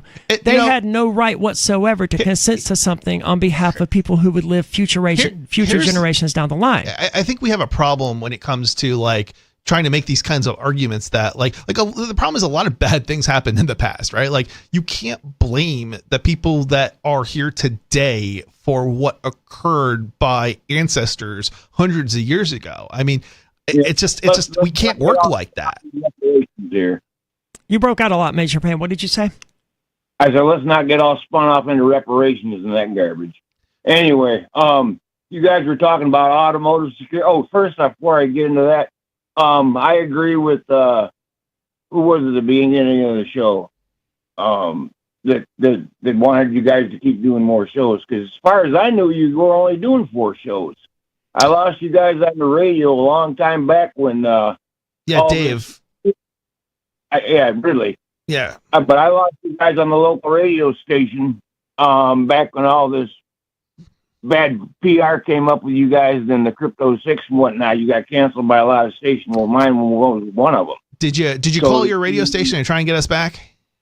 Yeah, I have actually. They're just playing a music format now, and that's that. They were the ones that carried like Rush Limbaugh and everybody else around. That happens a lot. The whole format changed. Yeah, if the format changed, you probably can't get them to play us. But I don't look at it as losing anything, to be honest with you, Major Payne. I look at it as gaining. I mean, we gain more people who can devote time to projects that are less demanding of their time and energies, and because of that, it frees them to engage in it in passion, instead of because it's a show that needs to be done. You lost part of your audience. I mean, because the only way I can get you guys now is on the Free Talk Listen line. Yeah, we have no control over that, though. Yeah, so one of the things that you got to remember is that Free Talk Live comes and goes from stations all the time. This is one of these things where you have to keep calling radio stations to try and get new radio stations to put you on. Like maybe when somebody else goes away, I don't know what other talk shows there are, but when those talk shows disappear, you got to call up the radio stations and try and get them to put you on. Yeah, I know, but Harry was saying you guys are still doing 7 shows. Well, I only get you on the listen line 4 days a week. Other than that, are we doing? The other 3 shows are pre-recorded. Yes. Yeah, it's a Free Talk Live. What's it called? It's not Free Talk Live. It's a Free Talk Live network of shows. Yeah, it's a Free Talk Live network of shows. So only 4 of those shows are being done from Keene right now, and then we're going to go down to 2. It sounds like. Liberty at Night is one of them. Maybe 2 of them. Maybe 2 nights a week is covered with that one. Liberty at Night is one night. Declare Your Independence with Ernie Hancock is another night, and Liberty Conspiracy is another night. Yeah, Ernie Hancock is the other one. All fantastic content. All fantastic creators. Back to the auto tech and whatnot, and how easy it is to hack into your car. Even back in the old days, and everybody had a steel key. All your General Motors and all your Chrysler products, the teeth of the key were only cut on one side. Now, your Ford products had the keys cut on both sides, the teeth cut, right? So you would think that would offer you a lot more variety in the key coding on the Fords. But there was only 4 keys you needed to start any Ford product.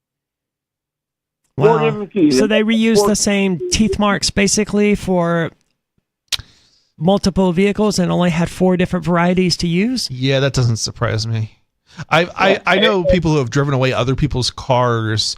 I mean, we're probably talking 50 years ago, but because the keys were cut that way, like you could accidentally go if you have another car that's exactly the same as yours and they're parked right next to each other, you can actually get into the wrong car and use your legit key to turn somebody else's car on and start it. I'm not terribly surprised to hear this, especially in the earlier days, because I recently learned that the old phone system, the way that it worked back in the 60s and 70s and 80s, like you could play a whistle tone to set off nukes. Yeah, I know, it was crazy. Not to set off nukes, at least as far as I know, but to get like free long distance calls and stuff. Yeah, that's true. And like the technology was new, and they didn't consider how easy it would be for it to be exploited. I may or may not have done that, and not the nuke thing, in the later to mid to late 90s, and it was definitely something you could do still at that time, but it was more on very rural phone systems, because in the 90s they moved to digital, and that's when they got rid of that. Keep these things in mind, people, when you go out there and you buy that smart television and that fancy car with all the brand new gadgets in it. Keep that in mind, that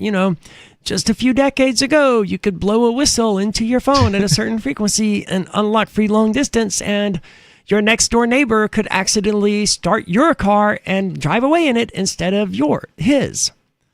Yeah, well, even on your GMs back there, you could take any GM product and write the VIN number down, go into the dealership, and get that key cut. Yeah, there's also, like, if you buy any kind of like small enclosures, you may still have like every fourth key may be the same. So like I'm trying to think, like maybe like a fireproof safe, something like that might actually have. You might be able to do the same thing with that still, even to this day. Right, let me see if I can spin through these two here real quick. I got one about a mad scientist, half mad scientist, half sheep rancher, and the other one is to do with Crump and Tripto. I don't think you're going to have time for either one, but you can give one of them your best shot. All right, so the mad scientist sheep farmer evidently got busted for importing exotic testicles. I don't know if he was importing eggs or what eggs with him too, but he was trying to create a monster trophy class sheep he could sell to hunting clubs. It would make a spectacular wall mount. I don't know what he was trying to or whatnot, but anyway, everyone needs a hobby, I guess, and like that's one approach. Thank you so much for the call tonight, Major, and thank you for making me aware of those things in regard to keys. I don't know. I would assume that modern day key fobs are more unique than that, simply because of unique hardware identifiers and stuff like that. I would expect that to be the case. I think they are unique, but you can still break them. Yeah, definitely. It's a dangerous world out there, and you should try to keep yourself safe. We're out of time for tonight. You can check us online in the meantime at freetalklive.com. Thank you for listening. Again, that website is freetalklive.com. Join liberty-minded voluntarists, anarchists, and libertarians from June 13th through the 16th for the 8th annual Fork Fest at Rogers Campground in the beautiful White Mountains of New Hampshire.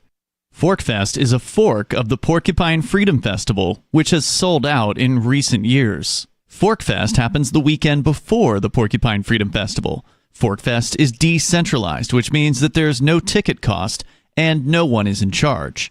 All you have to do to join the fun is reserve your camping site, RV site, or motel